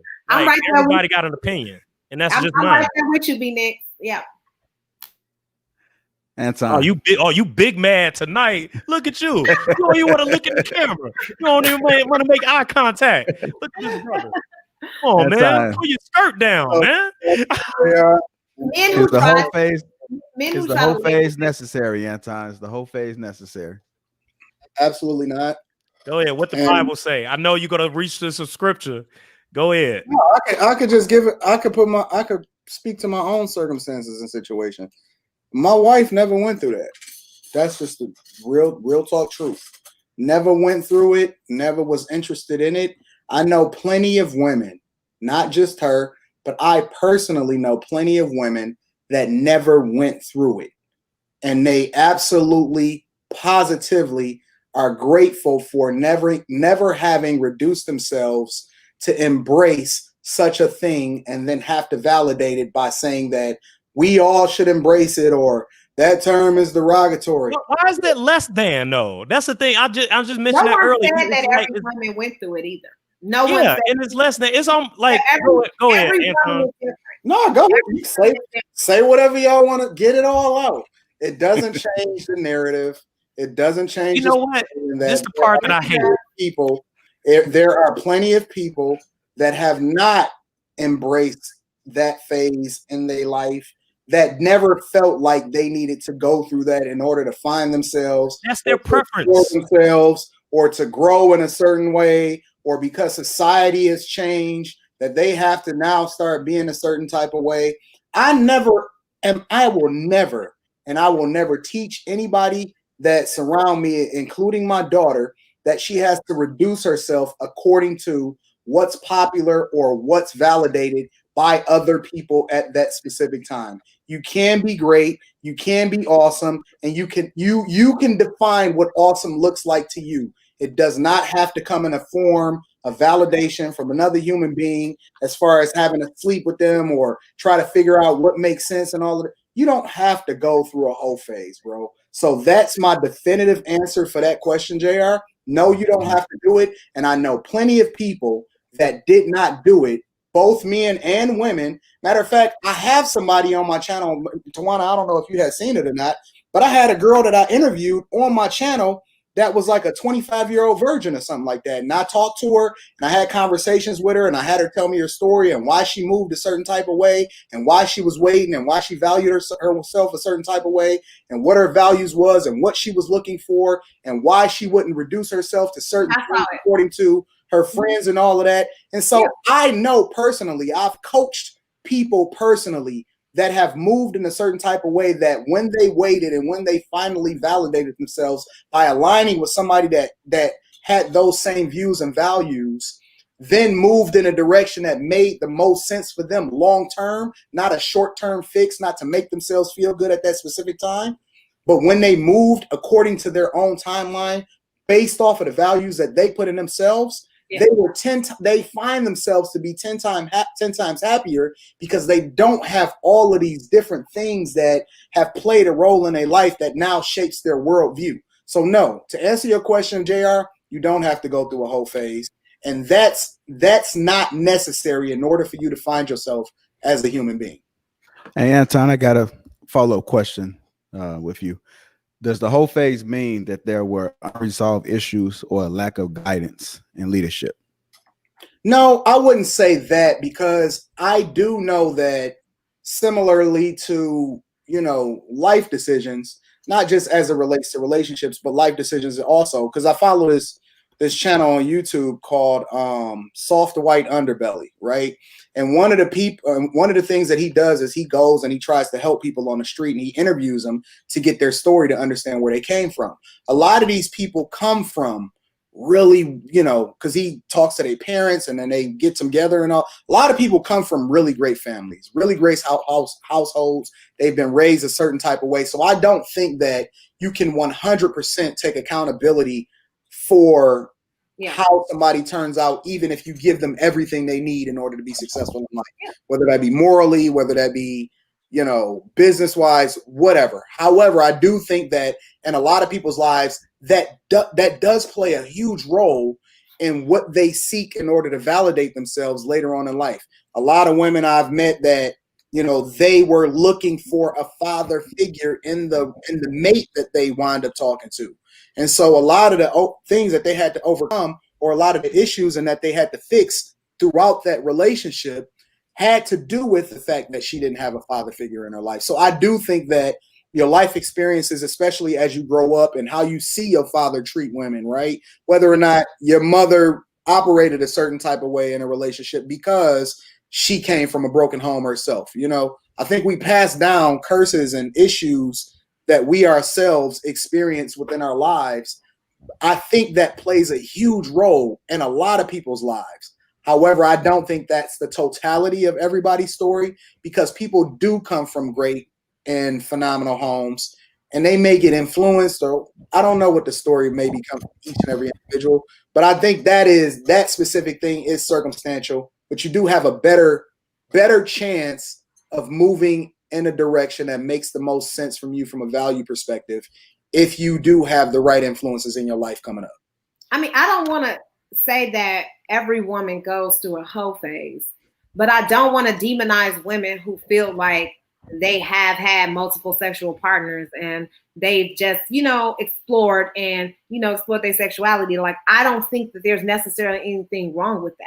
And that's all I'm saying. I'm not saying that you should go through a whole phase and that every woman's experience is going to be different, because like Anton, I know few virgins that have no interest in having sex before they get married. And I'm like, wow, like I don't, I'm interested in, why women, like they're in their 30s, some of the women that I know. And so I'm not saying that every woman has to have that experience, but don't demonize women who do. I think that, everyone has an experience for a different reason. And sometimes it's born out of depression and mental illness and other things. And sometimes it's just really, a thing that you decide to do just because you are, curious about your body, or you want to explore certain things. And so some women do that as just an exploration, and it doesn't have anything to do with, how they carry themselves or what they value or their morals. That's all. I agree with you, Tawana. The problem I have, though, is that it's not the demonization of it, it's the celebration of it. And so when I see stuff like the slut walk, right? Like, I'm not saying that it's wrong that you have had multiple partners. I'm not saying it's because everybody got a pass, right? And I'm not saying that your past, although it may have a different value system than mine, is wrong. But what I am saying is that I won't celebrate something that I wouldn't promote or push my daughter into, such as a slut walk. Mm-hmm. That is not something, in my personal opinion, to be celebrated. So I do agree with you, and that, I think that we should be more compassionate towards people. But then at the same time, I can't validate and I'm not saying that you said it, but I can't validate and I'm not saying B Nick said it either, but I can't validate a perspective that says we should celebrate something that I morally don't think should be celebrated. I get it, and that's your preference too. And the thing is, I respect it. So it's not like to say anyone is wrong, but I do find it interesting, just kind of thinking about this more globally, like because initially I would think I was focusing on this like black culture, like black folks, right? But the thing is, like white folks do this too. Like there's white women that are also very promiscuous, but it's not labeled the same. Right. It's embraced differently. Mm-hmm. It's not, I won't say necessarily celebrated, but it's just treated differently. Yeah. So the thing is, it's like one of those, like, again, how's it okay for one and not the other? So that's the part where I feel like it becomes, we all got a preference, but then you mentioned the term demonized. That's the part where I feel like then it's an aspect of the less than versus another group of people. And we pick and choose. This is not uniform. Like we see it just to remove it a little bit from just, whole or whatever, right? Or like just black folks. It's like folks got preference. You get demonized if you date outside your race, but people date outside their race. Yeah. You get embraced if you date somebody skinny, but you get demonized if you date somebody fat. You get embraced if you date someone of fair complexion, then you get demonized if they dark skinned. Yeah. It's this, we're conflicted people. So you know what I mean? Back off what you're saying, B Nix. I feel like too, to a lot of degree, like if you have a strong stance, if you're too far left or too far right, you can get criticized, overly criticized. Like people want you to be more inclusive in the way you communicate just about people in general. And I think that it's okay to have a particular stance. Like that's why I don't really totally mind that Anton is completely against even celebrating this idea of being a hoe and like it's okay to have that stance and just to be completely left from everyone else. And I think we need to create room for people and not always feel like people have to agree with and be inclusive in every situation. I mean, I think that the expectations are really, kind of a morality, like it can compromise your morality and things that you think and things that you value, and I don't think that. Well, I mean, the thing is, like going back to the initial question that I think Anton asked me for is with something that am I giving advice on something that would be separate on what I would do with someone close to me? I mean, the thing is, I truly feel that way and I'm grounded in it. I can't control what other people do. I can't. So I'm not going to worry about it. All I can do, even with this show, right? The thing is, all I can do is be able to inform, make people aware, and try to just give forth my experiences or at least generalizations of how to handle a situation. Because the thing is, like, we also looking at this whole phase as if like it only happens during a certain time period. Like soon as you like become a like 18-year-old between 18 to age 30, that's your window to be a like it's different aspects of when you may want to step out. And the thing is, it's like, if that's your choice, that's your choice. Right. The thing is, if somebody chooses to be a virgin, that's a choice. If they choose to say like, you know what? Hey, I'm at 9. I'm not having sex with nobody else. That's your choice. If I want to knock down all type of chicks and then kind of, you talk about this celebration culture, man created this culture to celebrate. That's a big win. If you knock down multiple chicks. I remember growing up, guys would just say like, yeah, how many you got? It's just a bragging right. It's just like, compare that to like sports. It's a stats. The problem with that though is not what you've said as far as people should be able to do what they want to do. The problem with it arises when people say, well, you can't judge me for doing what I want to do. No, I can. Well, that's the part that goes back to the moral standard. This is not law. Well, we're not talking about laws. But here's the thing: you can't get mad at me if I say different moral compass, though. I agree, but let's just say hypothetically, I meet a girl, right?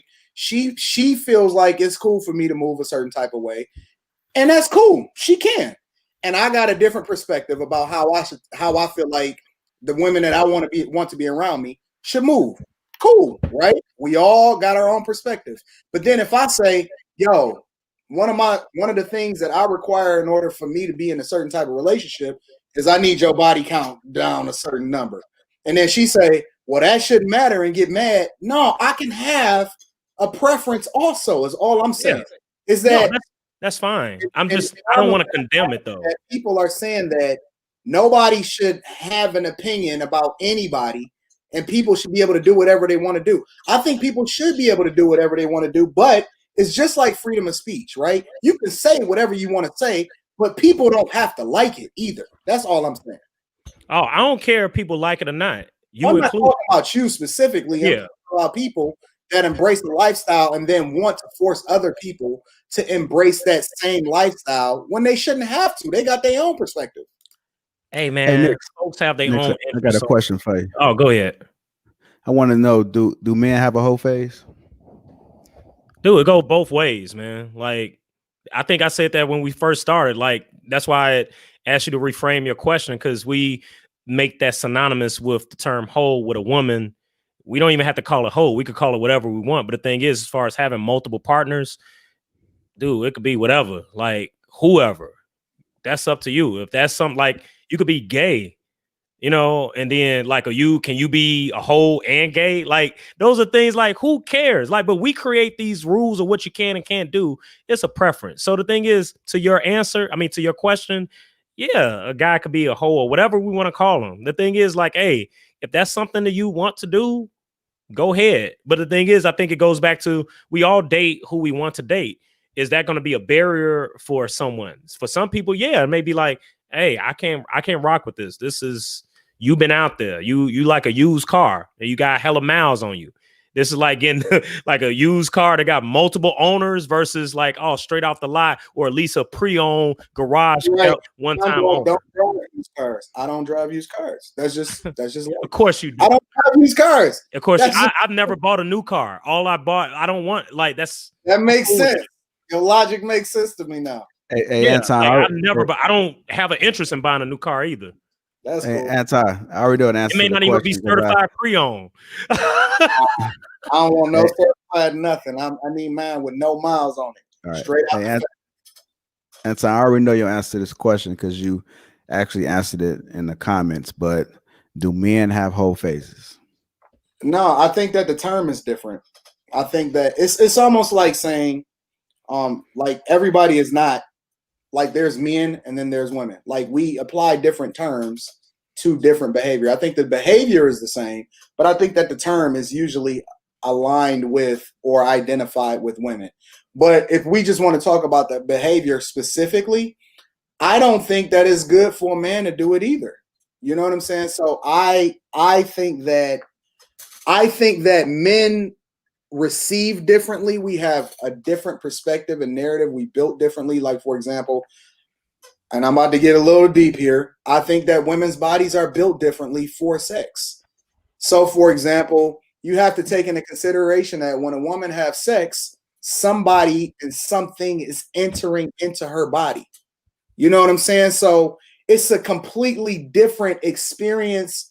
And I also believe that, you know, the interconnectivity of people is an entirely different conversation, but vibes and spirits and all that other type of stuff, I think that that's real when it comes to connecting with somebody on that level. So, you know, I don't think that we should apply the same standards as it relates to, you know, women and men, because I think that men in general, just from our perspective, we hunters, women are nurturers. And so as it relates to our innate instincts, it doesn't mean that we should embrace being promiscuous with a whole bunch of partners, but just in general, we are naturally curious and conquerors in our everyday lives. It's the reason why no matter how much money a guy makes, his number is always more. There's never a certain number of like, you know what, well, I'm done now. It's, well, I got to move the goalposts and conquer this now. So just in general, I think that the behavior is the same. Neither one of them, like the one thing that I regret when I was coming up, I wish that I had have not had sex before I got married, simply because I feel like that's an honor that I should have gave to my wife. So I still have the same standards and moral compass, no matter it's a guy or a girl. But again, just to answer your question, I think the term is different and that there is a different perspective as it relates to society, how they look at men and women. I don't look at it as good either way. I'm still standard across the board. And again, I think that women should protect their bodies more because their bodies receive differently than men do. Tawana, is the hoe phase necessary for some women to reclaim power? No. A hoe phase is not necessary. It is a choice. And it has absolutely nothing to do with being powerful. It's mostly a choice that women make to, like I said, explore their sexual preferences. Some women do it for a lot of different reasons because they feel like I got married young, maybe I got a divorce and like I didn't have experience with different men and I didn't get to, date and I didn't get to explore. So what we call the hoe phase is really just women who, have different reasons why they want to date multiple men. And some women are sleeping with multiple men in some instances. So no, it's absolutely not necessary because some women, we just want to meet the man that we want to be with for the rest of our lives. But that doesn't mean that you may not have sex with multiple men as a result of that. But it just means that, that's not the intention, to sleep with several men and just to, be out here, trying to explore sometimes, women, you may have multiple partners, but that's just as a result of, hey, maybe, I thought this was the one. It turned out to not be the one. Hey, I'm moving on. I'm meeting another man. So I don't think that the hoe phase is necessary. No, absolutely not. I wanted to answer that other question that you just asked the whole entire panel. If the hoe phase applied to men, that's what I wanted to answer. Oh. I was prepared to attack that question. You want to switch my question up? Well, go ahead. The question was, do men have a hoe phase? Most men, it's their lifestyle. It's not a phase. See, that's the difference. See, that's just what it is. So sometimes men do this for their entire life until they are incapable of sleeping with multiple, until it's like a physical disability. So you're absolutely right. And I feel like men don't get labeled hoes. It's like, oh, he's young and he's just, having fun. And it's always just kind of this like light conversation as it relates to men out here having sex with multiple women, sometimes several women at once. I knew a man who lived in the projects that had 4 ladies pregnant at the same exact time. And then the thing is, he denied the children, and they did a paternity test, and all 4 of the children were his. And they were all around 1 year old and same time, 4 birthdays. And it's like, that is the type of stuff that's celebrated. Like, man, you have. No, that's not celebrated, Tawana. It's celebrated. The hoism is celebrated when it comes to men, but with women, we're shamed and we're criticized and we're demonized and you a hoe. You know what? It's okay to make your choices. And guess what? A lot of these women, they make smart choices and they being protected. They protecting themselves. They not out here. They choosing. They selective. They not just sleeping with any one man who give them, attention. And I think that a lot of them, no, they not. Yes, they are. A lot of the women who go through these phases, I'm telling you, they're very selective. They're not just sleeping with whoever give them. They're not doing that. And that's the thing. That is the misconception. That's the myth with this whole hoe phase thing, is that women is just open their legs to every man that give it to them. No, like, you still got preferences and you still got expectations. It's life, bro. Folks got their own preference. I mean, jokingly speaking, like, my sister and I, we're like almost 1 year apart, like January 22nd. Hers is February 27th. She lived like 5 blocks away from me. I didn't even know I had a sister till I was 10 years old. So the thing is, it's like, I mean, It happens. I ain't even mad. It's just, and I know it sounds like I'm normalizing it, but that is no different. It's a lot of other people that also like, it happens. It happens because people explore. That's not right, bro. Like, we not just gonna act like that. That's just part of life. Like, that's not right. That should not be normal. It's not about right and wrong. It's the reality in this. Hey, like, I think we're transitioning to my next question. Next, I want to ask you. This is not your personal opinion per se. I'm just want to ask in general. Do you feel like men are okay with women having a hoe phase? I think more now. I do. I feel like it's because these I guess what we were talking about, moral standards and norms stuff, they're more broken down. It's no more this kind of more hierarchy. So I don't think that I think there are men out there that do have an issue with it, but I think it's other men that don't care. I mean, that's why you see more of this conversation even come up more about, like, I forget the term, but when folks have like multiple people they marry or date or whatever like that. I mean, polygamy and yeah, all that, because the fact is, like, all that traditional stuff, folks actually is like, as long as folks happy. And I know we had talked about it on a previous podcast about like you shouldn't lead with happiness, but there are people leading with it. I mean, and to personally speak to it, like, am I okay with it? Like, I don't know. I think that, like, I like my partner. I like just having one partner. That's it, But Well, I mean, go ahead. No, reframe the question. If I'm going off. No, you're not going off time. I was just going to say, she might not be a hoe then, but her past might reveal that she has some hoe tendencies. So let me give you an example. You've been dating, like the number probably came. 9 times out of 10, a woman not telling the truth. I never believe a woman, if it ever came up, if she voluntarily told me how many people she had sex with, I never believe it. And I don't even want to think about it. I don't even care. But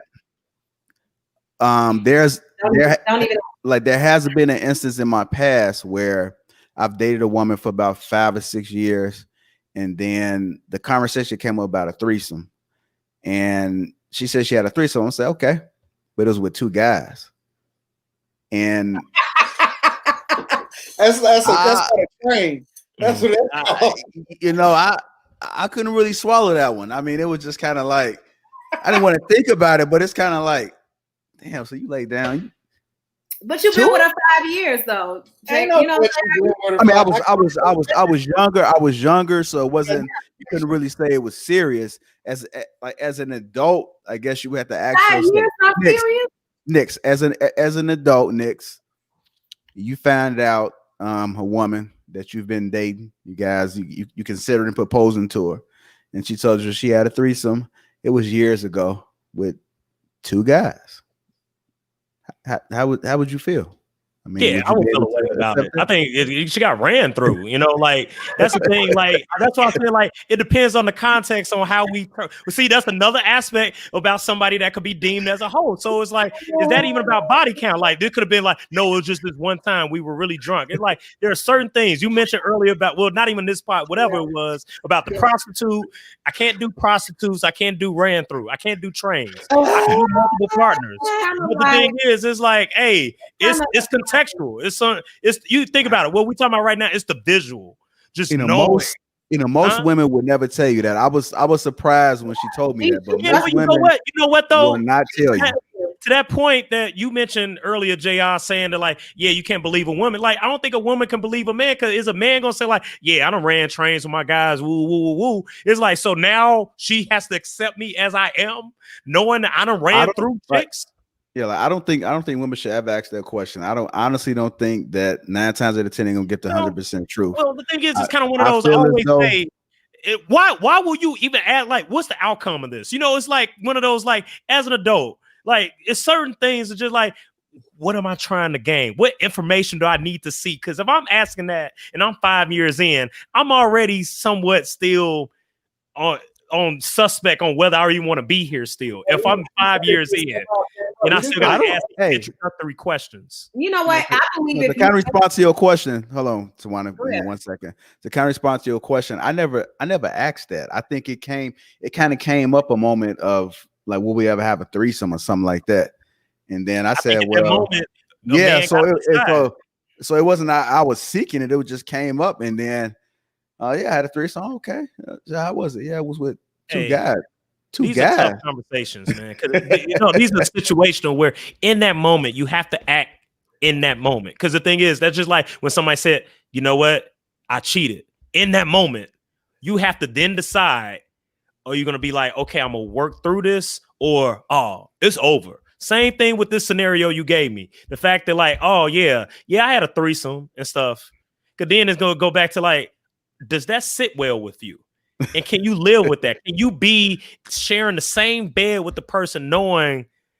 And then JR, it's like, okay, the fact you say it was two dudes, then it's like in your mind, you start to say like, well, what if it was two women and one dude? It's like, just that alone, I'm done. Like, I can't do it. But then another guy may say like, well, it was two women though, so she a freak. So then it's like, hey, like, folks gotta have a stance, and not Y'all to say got a double standard. yeah, not to say we gotta work Because through all these scenarios. a threesome is different from a train. Yeah, there are situations that you A can't. threesome is different from a train Thank because remember, no, guys don't. To me, all that it's a train. If it's more than one, you getting ran through. but it's different. It's different though. It is different. What's It's different? different. It's multiple partners, more than one. Sometimes, you know, most times in a train, what happens is, you know, the girl be in a whole nother room, and then You switch up. keep on coming in. Hey, Right? shift change. But when it's a threesome, it's like all three of you guys are engaged in having sex together. That shit whack. But so two men are engaged. One is doing something. Yeah, that's why I said that's why I said the whole idea of a threesome. That shit. Threesome is different though. No, I don't like the engage, whatever you want to frame it as. Everybody get ran through. I can't do it. I don't care how you want to like. See, this all shows how we play on words, right? Now it's they just engaged and it was intimate. It was just even answer like different. You got ran through. Whether it was two dudes, two women, 5 dudes in the other room waiting for they turn up, whatever. Like the case is, I can't do it. Well, it's okay. You know what? It's me personally. Women, you know what? You have to have boundaries, whoever you are. We got moral standards, right? That's a standard that I'm standing on. I think that some women have boundaries. Like I'm not interested in a threesome, but some women may be interested. So why I don't want to judge women who are interested. Hey, unless I feel like that I'm not. Some people into that. Some people have marriages right now where they entertain these threesomes. Yeah, I'm not. Why would I entertain someone else? No, I just said I just want one part. Take us on with this last question. Okay. Everybody else answer it. Do you feel like the whole phase is necessary? I think I answered that already. I said yeah, absolutely. I already said no, it's not necessary. Okay. I think that people do it and it's okay. I think it's all right to explore and get your sexual preferences out there, but I don't think that it's necessary and I don't think that it's required. I think that everybody has their own experience and I don't feel ashamed for any preferences that I've chose in my life, and I think that's what you got to go with, how you feel. And what and what your preference is. Yep. All right. If you're just tuning in, we appreciate you sticking with us. We'll go to our last and third topic, which is unpacking the presidential debate in 2020. Wow. The world was tuned in for this debate, and man, was it quite interesting. It was funny. Everybody wasn't tuned in. Well, except you. Except you, I record everything. Like most Americans were tuned in. Mm-hmm. I just want to kind of start off by getting you guys' thoughts. Anton, like, what was your thoughts when you first tuned in to the presidential debate? My initial mindset when I first tuned in was that I think the debates is just a formality. I don't think it ever changes anything. I think that the concept of a debate is really to speak to people that may be on the fence, right? People that don't know which way that they want to go as far as who they want to vote for and, who they want to identify with. But I think that now more than ever, especially with all of the technology and people being extreme on both sides, my mindset when it first started was just that this is just really speaking to whomever it is that you're already supporting.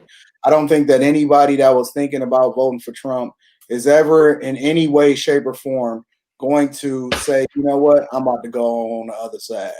And vice versa. I think that people that hate and don't vote for, that is supporting the Democratic Party is ever going to say, you know what, I'm rocking with the Republicans. The only thing that I think that is really unique about it is that I don't think that anybody is really voting for Biden based off of something that he's actually doing. The question really just became, and it became more valid as the debate went on, is, am I voting for Trump because I identify with Republicans, or am I voting for Biden because I don't like Trump? Nobody is actually, that I've spoken to, and again, I thought it was validated in the debate, nobody is actually trying to identify any reason why they like Biden or why they're voting for him. The whole conversation is either why I am or not voting for Trump. And so I think that was highlighted throughout and in the beginning of the debate. It had nothing to do with Biden. It had everything to do with Trump. Tawana, after watching that presidential debate, what were your thoughts? But I was initially embarrassed that, Trump is president. I thought he exhibited no control. I thought that he was very repulsive in his responses. And I thought that he came into it with this mentality of, I'm going to belittle and degrade this candidate. And I think that was disgusting. And I thought that it was disgusting, especially when he started to talk about Joe Biden's son. And he really just got real nasty. And I just didn't think that his comments were anybody that I would want to represent my country. And I think that what he did was he actually lost a lot of women supporters, because women are very sympathetic, especially to, deaths and their children. And I think that he lost the voters when he decided to attack Joe Biden in that way. And I do think that it was disgusting that, he just told us a bunch of fabricated facts about all these different things. He never, ever talked about what his plan was in his new term. And I just thought that he really, really exhibited a poor example of a leader. And I think that we as Americans probably should have looked at that as an example of what happens when we don't really vote appropriately, when we don't really put the right person in office, because he's incompetent in a lot of ways. And, and a lot of the facts that he talked about were disputed and heavily disputed by a lot of different people. And they talked about how he really just tells the American people what we want to hear in the moment. And then the fact that he even felt that it wasn't necessary to denounce white supremacy, because he knows that that's a large percentage of his votes. And I think that he felt that, he didn't want to form an alliance with anyone else, because he knows that he would lose a large percentage of his votes if he was to say anything publicly about those individuals. But I'm not completely convinced that he doesn't have an allegiance with those individuals and those people. So, my initial reaction to the entire debate was total disgust. I thought it wasn't really a debate. Joe Biden was, silenced a lot. Trump just really was not following the process. And he's just really an example of what happens when a dictator takes over and when someone completely feels like they don't respect democracy. And that is, to me, the worst example of a president, someone who doesn't respect democracy, someone who can't relate to all American people, not just the people he aligned with. And I was completely embarrassed for America. So that was my initial reaction. Hey, Nix, before I get to you, I'm just going to give my thoughts as far as what I thought about it when I first saw it. And I'm going to give you guys an honest perspective. I'm not really into politics. When President Obama was elected, I can't really say exactly what he did except for Obamacare. I mean, that's just how bad I am when it comes to politics. Of course, I voted for him because, he's black, he's half black, and just like the majority. This election, I've been kind of watching, trying to figure out what's going on with Biden. I've been hearing a lot of things, a lot of bad things, a lot of negative things about Biden. And of course, I've been hearing a lot of negative things about Trump.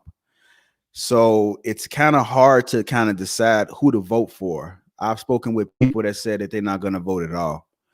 I think that's a bad idea. I think you should at least choose somebody. Then I've heard about Trump's character. Then I heard also about Biden's everything that he's done. He's just telling the people what he wants. He's showing up to events just because he's trying to win the black vote and so forth. So being in the position of someone that's really not into politics, I asked myself, like, what do I do? I listened to this debate and it was pure comedy. I felt that the person that was in control had no control. I felt like Trump was funny. I felt like Biden didn't really have a voice. I felt like the things that he did say, he wasn't really making any good points. He was talking. Yeah, he looked into the camera, but what was he really saying when he looked into that camera? So I can't really say that Biden won me over. Not saying that I'm going to vote for Trump, but somebody in this position, I think that we really have to go back and do our research and try to figure out what has Biden done, what has Trump done. I got another question that I'm gonna ask later, which is gonna probably open up some discussions from you guys. But that was my immediate thought coming after I watched that. It's like, what now? What do I do? B Nix, when you first revisited that election, how did it make you feel? What were your thoughts? I felt the exact same way I felt about both candidates before I watched it. Like, it didn't move me. And I think it was kind of to the point, a little bit what Anton was mentioning, like, based on just almost like you think about consumerism, like people buy a certain thing based on just data. And the thing is, you look at, like, people are Republicans. Usually, I think I always personally look at it that it's usually 40-40. You got 40% of the people that's going to vote Republican, 40% that's going to vote Democrat, and then it's the middle. It's that 20%. And when we always talk about the swing vote and things like that, it's those independents, or those people that are still undecided, or those people that have historically never voted. Those are the people that I think that, politicians try to target. And that's who they're speaking to. I mean, it's almost like both candidates, they speak to their audience. For me, I mean, I didn't watch it.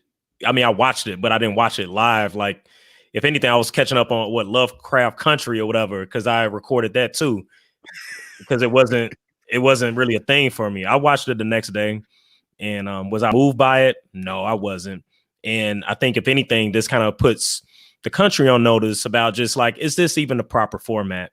Again, we hold on to these traditional forms of communication of how to connect with our voters. Is this even it? So we'll see come I think next week with the vice presidents with their forum. But I think it's really just it's entertainment. I think nobody took anything away from it, and it's kind of hard to even give a stance of what either of them represent, because I truly don't think they know. I think they're more so still, Biden, if anything, he was still kind of late to the race. Like, as far as being president, I didn't really align with his kind of core values and his stance, even when he entered the race. I never did with Trump. Neither of them was my candidates, even like from, the previous election when Trump first got elected, he was not my candidate. So I think people do get frustrated when they feel like, oh, the person I didn't vote for, so it's not there, so I'm not going to vote at all. That's also not the answer either. But also, I think that, shame on us, I think, for thinking that true leadership and influence is vertical. I think it's really more about, like, really what happens locally, through our aldermen, through our councilmen, through, what happens in the neighborhoods. Because, the president, the things that we knocked President Obama for is like, what did he do for us? Like, I didn't expect him to do anything for me personally anyway. It's like I don't even get where that idea came from, because I'm black and he's just supposed to like put something in my hand personally, like, hey, here go a check, or this is what, like, I don't think he even like grounded his campaign on that. Like, if anything, he's motivating, you know, healthcare, but that was something that really that came from I forget, old man Kennedy that passed away, Ted Kennedy, in which they had talked about that was something that was a model that was ushered through the Democratic, you know, leadership to say like, hey, since you're up, this is something you're gonna have to push. Biden was there all 8 years, and the thing is, you like, now we're criticizing Biden. Now we didn't say nothing then. He's the same Biden, he's just older. We got 2 old men, and the thing is, it shows a level of privilege that we feel that these 2 old men, I mean, Biden looks old, but Trump is over 70 years old himself. So it's like, you know, these are the leaders of the free world. These are the commanders in chief. Somebody that we always say, like, are they physically fit to lead? Like, neither of them are, you know? So the thing is, I think that it depends on what was the purpose of. People need to ask, why did I watch this? Why did I want to watch the debate? Is it something I just traditionally do? If it is, then you're probably disappointed because this was a trash debate. Was this something I was wanting to learn more about their agenda? It was a trash debate, so you didn't learn anything. Hey, I've never voted. I just want to hear, I want to be in this space to learn about just politics. It was not that. So every audience, I think that you could spell out, they did not take anything away except for the fact that, you know what? They are who they are. Trump has behaved the same way the whole 4 years and even prior to during the campaign.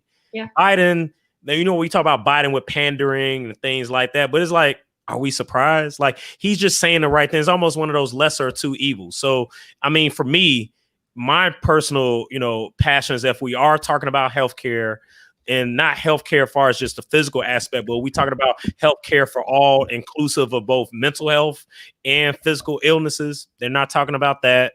You know, are they talking about true social justice on what could be done locally in neighborhoods and what type of resource? No, they're not talking about that. So it's like they're not speaking to me. And I'm not saying that my passions has to be for all, but, you know, I hate to say it, like, it's a slate. These are the people that the machine put forth. And one thing, just to kind of go on another level, is like, we also kind of go back to less than, right? We treat people less than if they don't align themselves with being Republican or Democrat. You know, if you're independent, you're still kind of viewed as less than. It has been elevated recently over the past few years, but you're still treated as less than. You know, what they tried to merge with the Green Party, that dispersed. If you're a socialist, oh no, we can't do that. But the thing is, it's like our society forces you to pick two camps. And if you don't pick the two camps, then, you know, you're kind of on this island. So I admit, I'm not a passionate person about politics. It's not my thing. I just know what I like to foresee and how it could possibly have influence. But I didn't take anything away from the debate. It was just another show to watch that I recorded that I was kind of disappointed. That's all.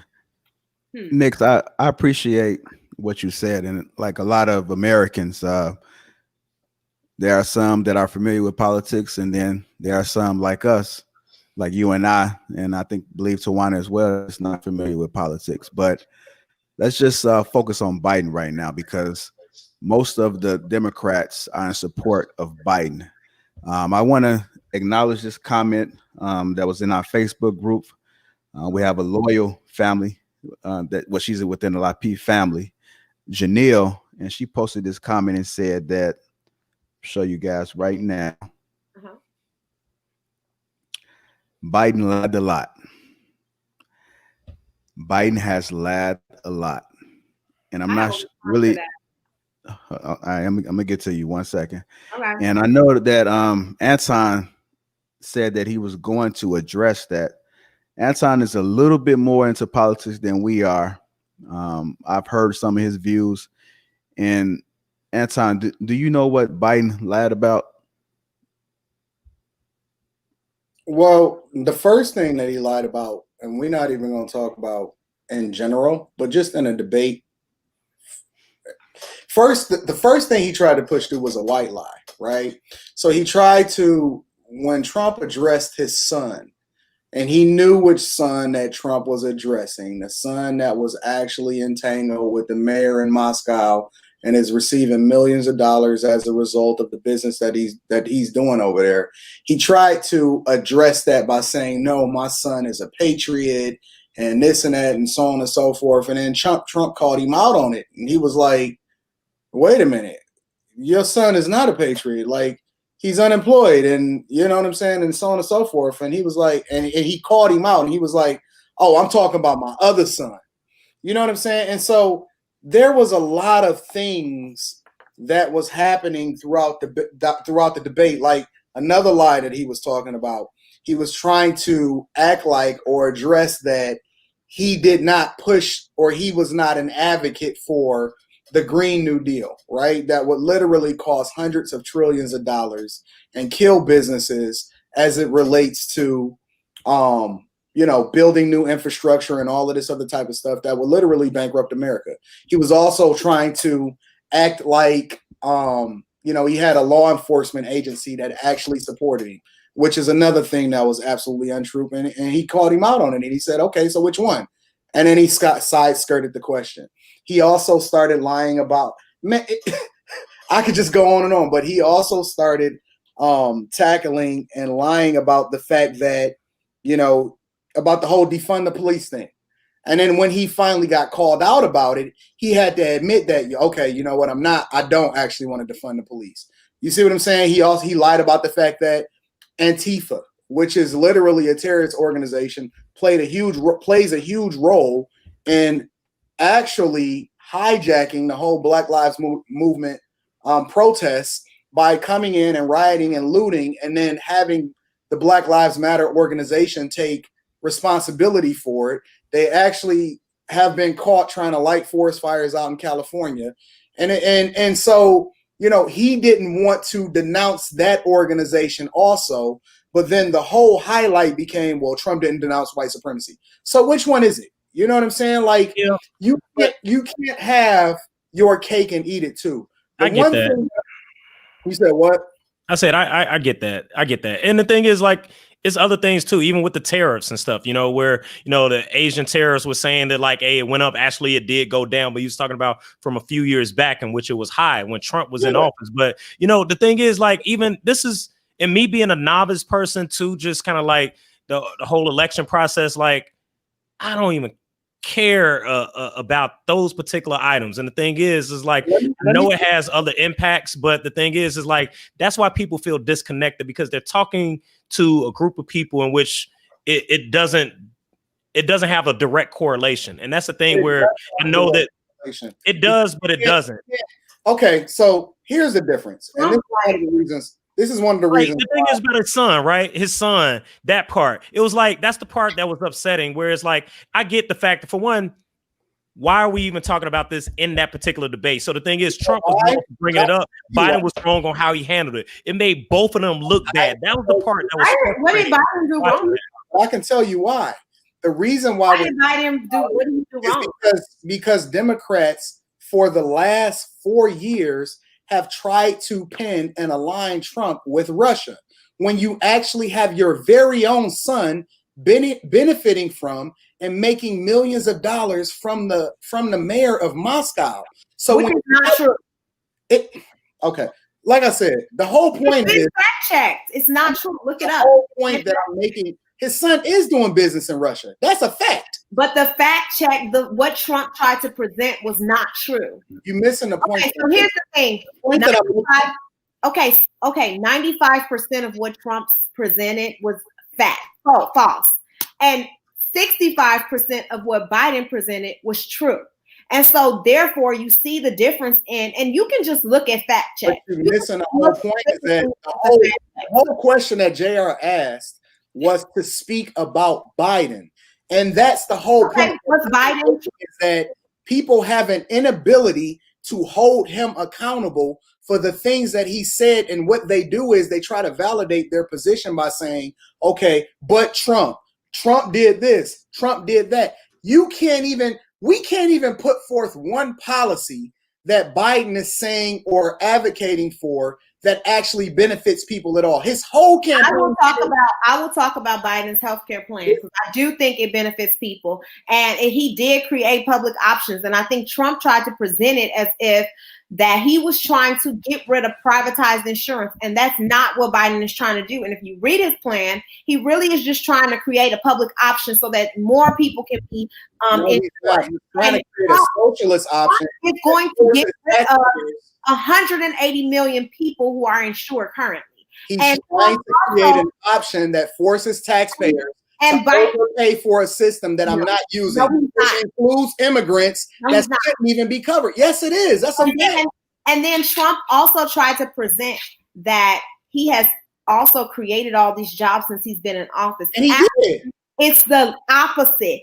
4.7 million jobs were lost since January of 2016. That's because of a pandemic. And he has 22 million. One at a time, guys. One at a time. One at a time. So let me finish. Let me finish because we've already talked about. Hold on. Let her finish. Let her finish. Because Trump lost 4.7 million jobs from January 2016, 22 million jobs because of COVID. And then he tried to represent that he has started all these manufacturing jobs when actually he's lost 483 manufacturing jobs.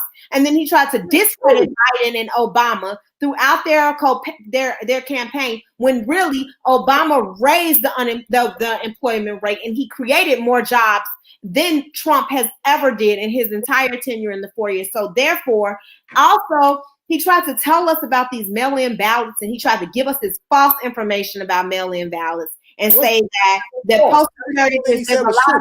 Can I finish? And because I'm saying, he said that there's a lot of fraud associated with it. He lied about Hold on, Anton. Let her finish and I'm gonna let you talk. I'm saying he lied about his entire campaign. He misrepresented states. He said that Republican states have a lower crime rate than Democratic states, which was totally false. He also said that postal carriers are committing fraud and he specifically called out Virginia in this whole fraudulent scheme, which was the opposite. They were changing the Democratic votes to Republican. That was the fraud that happened in Virginia. He really misrepresented a lot of information. And what he does is he plays on the ignorant. He plays on the people who don't know anything. They don't know how to research and they don't really know how to, look into these issues and find the truth. And the reason why I align with the Democratic Party is because of the funding sources. The funding sources that they support, I support. And so once you figure out and see for people to say that you're just ignorant and you're just voting for Democratic because that's what people do. No, I vote for them specifically because I represent programs who they specifically support, and Trump is adamantly against. Republicans are adamantly against the programs that I feel like are important to our communities, important to our people. And that is why I support the Democratic Party. And that is why I absolutely disagree with like at least 90% of the things that Trump tried to present at the debate. All right, so I can talk now, JR? Yeah, go ahead.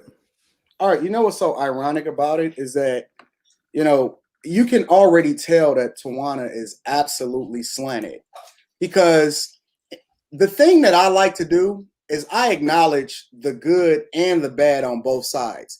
Like a lot of the conversation that I had with you, JR, the thing that I hate about the Republican Party and Trump specifically is that I don't like their whole position as it relates to climate change, right? And I've told you that a lot of times, but I'm objective. I'm impartial. So when you see Tawana say something like, the unemployment rate since COVID, well, what country in the entire world is not dealing with unemployment as it relates to COVID? That's not a unique situation as it relates to America. But what I didn't say since COVID. You told me to not talk while you was talking. But don't misquote me. Hold on, Tawana. Let him talk. But he misquoted me. I didn't say since COVID. I said since January 2016. Let's just make that clear. And then you spoke about COVID. He lost 4.7 million jobs since January 2016. She had a whole platform. She got it. Hold on, Tawana. Give him a second. Tawana. Let him go ahead. What she won't also state was that the lowest Black unemployment rate in the history of America happened before COVID. In the history of the entire country in its existence. I don't validate that. She can't help it because she emotional, fam. And when you start talking facts, I'm talking about facts, not emotional. You start breaking down all of this unobjective. Hold on, Tawana. Let him finish. To all of this stuff that she's spewing, it's just talking points that aligns with the Democratic Party. She won't also be objective because I'm objective. I can say what's wrong with both. She won't also be objective in saying that Biden has been in office for 47 years and the only thing she can speak of is something as it relates to healthcare. 47 years, but he spent the 90s, the overwhelming majority, the time that he was most significant, right? More creating laws that help lock up more Black people than any other person in history. And Kamala Harris trumpeted it, right? She supported it, and she benefited it off of it also as a prosecutor over in California. They won't talk about the people that they championed, the person that Biden backed the most, which was President Clinton, created laws that help lock up more Black people than any other time in history. Like, they're not objective about that. So they'll talk to you about these Democratic talking points, healthcare and programs and systems, but they won't also acknowledge all of the bad. Man, the entire Democratic Party, the basis by which they was started was all based off of white supremacy. It was the party that was championed by the Ku Klux Klan. That's a fact. These are real facts. The party that was started by Black people and championed by Black people was the Republican Party. It was the party of Abraham Lincoln. It was the party that freed the slaves. It was the party that had Black unemployment and supported the Black family by emphasizing and championing less government. So when you talk about these programs, such as Planned Parenthood and all of these different programs that marry Black people and marry families to the government that killed the Black family, where do you think those laws came from? Who do you think created those policies? Who do you think actually said, the very president that championed and said, you know what, we're going to create a system that the Civil Rights Act, and I'm going to have Black Americans, quote, voting Democrat for the rest of their lives because they're going to be married to the government. The very thing that she says she supports and champions is the issue with our communities today. So when you see these people saying that I'm going to vote for this for these reasons, it's the very reason that breaks the fabric behind our communities. It's horrible, it's stupid, and I don't care about how you feel about a specific person as far as where they stand or how they are from their character. I care about policy, and policy is the most important thing. When you look at policy, the truth is that he was absolutely correct when he said he's done more in 47 months than Biden has done in 47 years since 1973 in office. Is foolishness, and you can't even name some of the things that he's done that has benefited us in any way, shape, or form outside of these programs that continue to help and marry people and push them to the government and incarcerate Black people. It's stupid and it's foolish, and that's the real ignorance.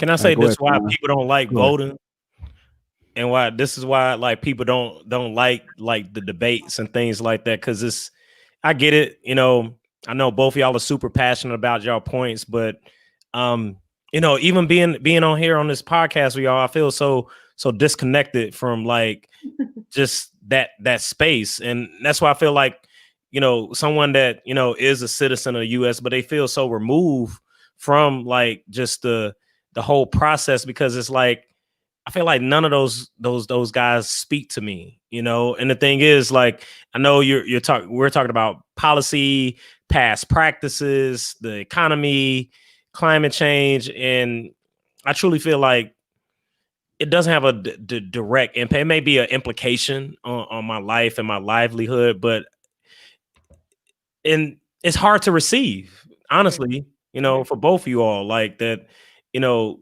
We have two candidates that I don't think no person is passionate about. I don't even know if they're passionate about their stances on anything. I think both of them really is just kind of just whatever the party wants them to say and do. I look at presidents really as figureheads, you know, and maybe I'm coming in with my own level of bias, but I mean, this is why people don't like voting, because it's like it's convoluted.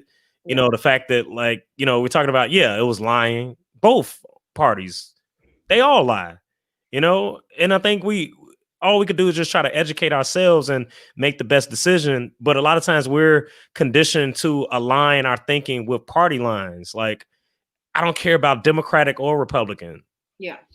I don't. And the thing is, you get forced into this debate.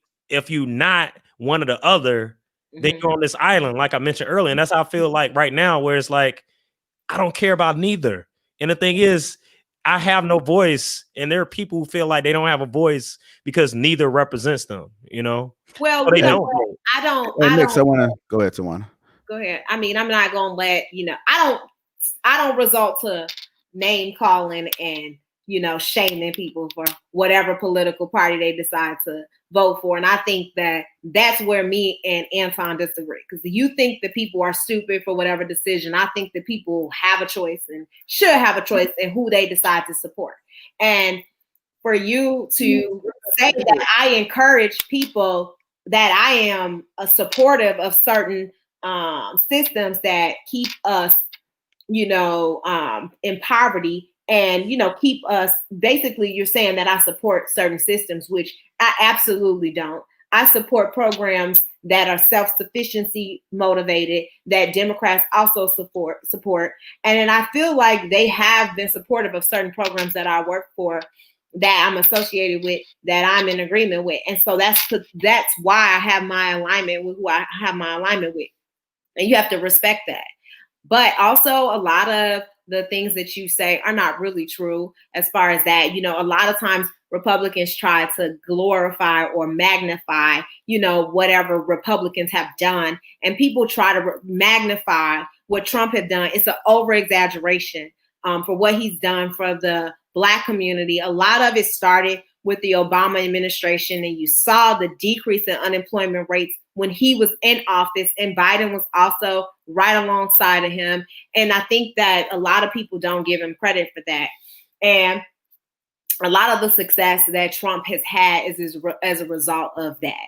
And so, it doesn't have anything to do with whatever, political ties you have. It's mostly who you feel like supports your community, and what do you feel like will give you the best results in your community. Because if you really feel like the Republican Party has that best interest, then you should vote for them. And if you feel like the Democratic Party has done more to demonstrate that for you, and that is my experience. And so I have been in a lot of political, I am in a political career. And so I've seen both ends, and I've seen funding cut for certain reasons, and I've seen things happen. So I do support a party for a specific reason. And that's my political beliefs, and no one should shame you for that. No one needs to call you names for that. I don't call you names, Anton. That's your perspective, and it's fine. What name did I call you? Hold on, Anton. Hold on. I'm gonna ask all these other names. Yeah. Like, you don't really have I want to ask B Nix and Tawana this question. When President Obama was the president, did you guys vote for him? Yeah. Did you vote for him? Yeah, I did. Okay. So I just want to ask this question. Yeah.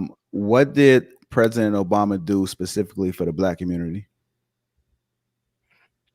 For me, I think besides just inspiring hope, I think his campaign was grounded on like just the healthcare and education. That speaks to me. I am about education, and I think the aspect of healthcare, if anything, I don't think that we're doing enough. Right. Because the thing is, like, we are not inclusive when we talk about healthcare, about mental health care. So the thing is, I feel like we're getting there, but we're still missing a large sum of citizens on how we could be very intentional and really just calling it out. Because we could say like, oh yeah, your insurance is still covered, but we need to call it out. So I think for me, those are the things that I align with. So I felt that like that was one of the reasons I did vote for Obama. And I think his approach, I think it's a human piece that we're missing in between the two candidates for Biden and Trump, that there's a lack of humanism, that how we're able to understand people and relate to people and not treat us as if we're a vote. The thing is, I truly feel that like specifically Black people, we're viewed as a tool during these situations that we just want to say whatever we can to kind of secure that vote to make them feel good. But the thing is, it's like we're a pawn in all of this. And that's the part where it becomes this aspect of being misled, not really being cared about, not being thoughtful. And I think that's the part that maybe it just goes into politicians. And I think that's why people have an aversion of anything political, because most of them kind of lie, or they don't start off that way, but they've made so many commitments to people to get to that point. They gotta, you know, go back to make good with who they made promises with. And that's just the reality of it. But I did vote for Obama. But I mean, you know, we could say, yeah, because he's Black. But I think for me, I'm still learning it as well. Like, you know, as an adult, I've only been an adult since George W. Barack, then now Trump. So there's 3 administrations. But the thing is, I've still had to learn and gather what is my stance and what are my values. What is something that aligns with me with each candidate? I mean, I like Bernie, but the thing is, guess what? The party didn't like Bernie. So guess what? 2 times in a row, Bernie didn't get the nomination. So it's like, I think we all had like, it's almost like back in the day when folks loved Ross Perot because he was kind of like anti-establishment or anti-system, because he did kind of speak to kind of more innovative approaches and really something that's not that different from what Trump is saying as far as the innovation. But the thing is like, I think it's still the lines are drawn along between the 2 parties that you almost have to pick a count. To add to that, I think. Okay, you asked both of us what did Obama add. Well, I'm gonna come to you, but let me.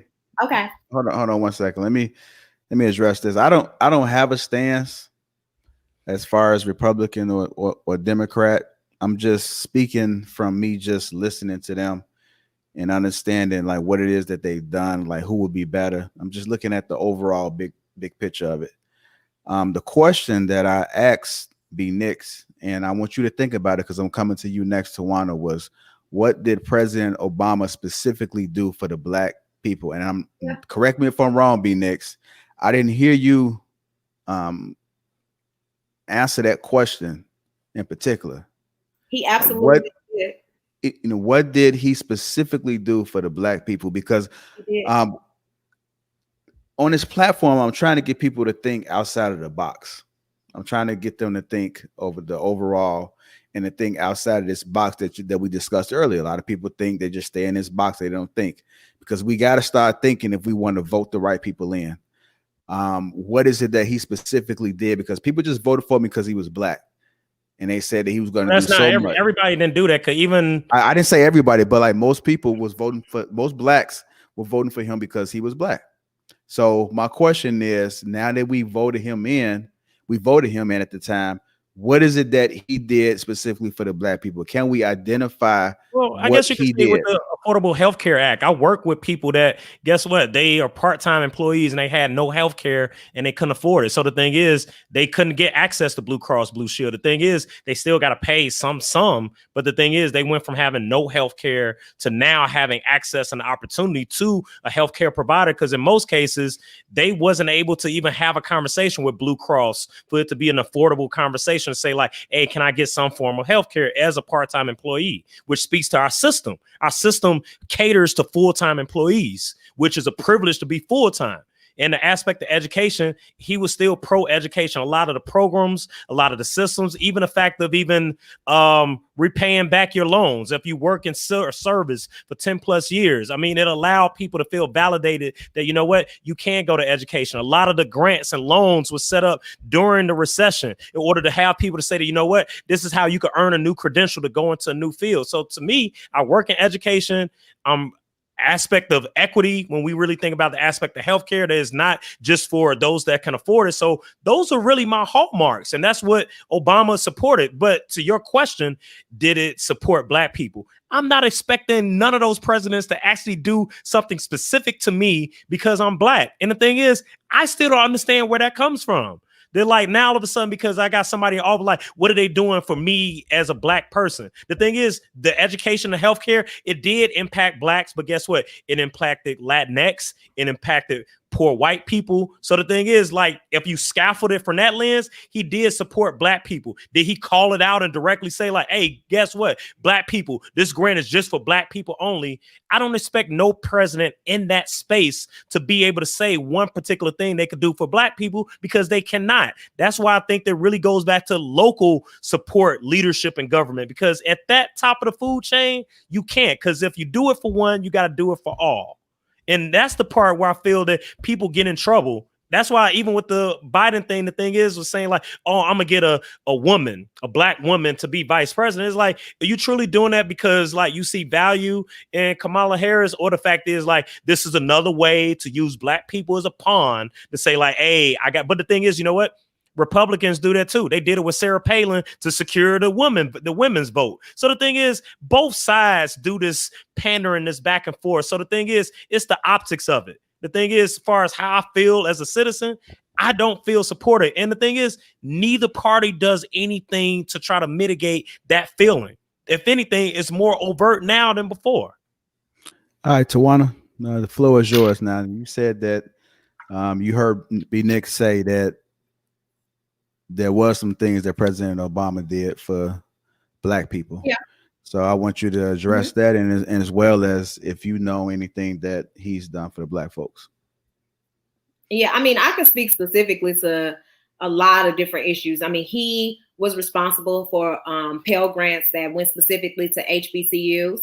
And if you look at, during his tenure, he was supportive, and it was an increase in Pell Grants to HBCU. So that was specifically to, African Americans. He launched a social program that I completely support called My Brother's Keepers.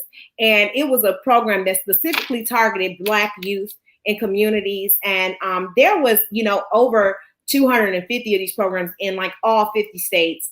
And it was really just completely dedicated to the advancement of African American young guys, young community members. Look it up. He did a lot of things for women of color. He supported a lot of social programs that's regarding that. Unemployment rates were at its lowest for African Americans when Obama was in office. Please look that up. That is an absolute fact. 100%. It fell.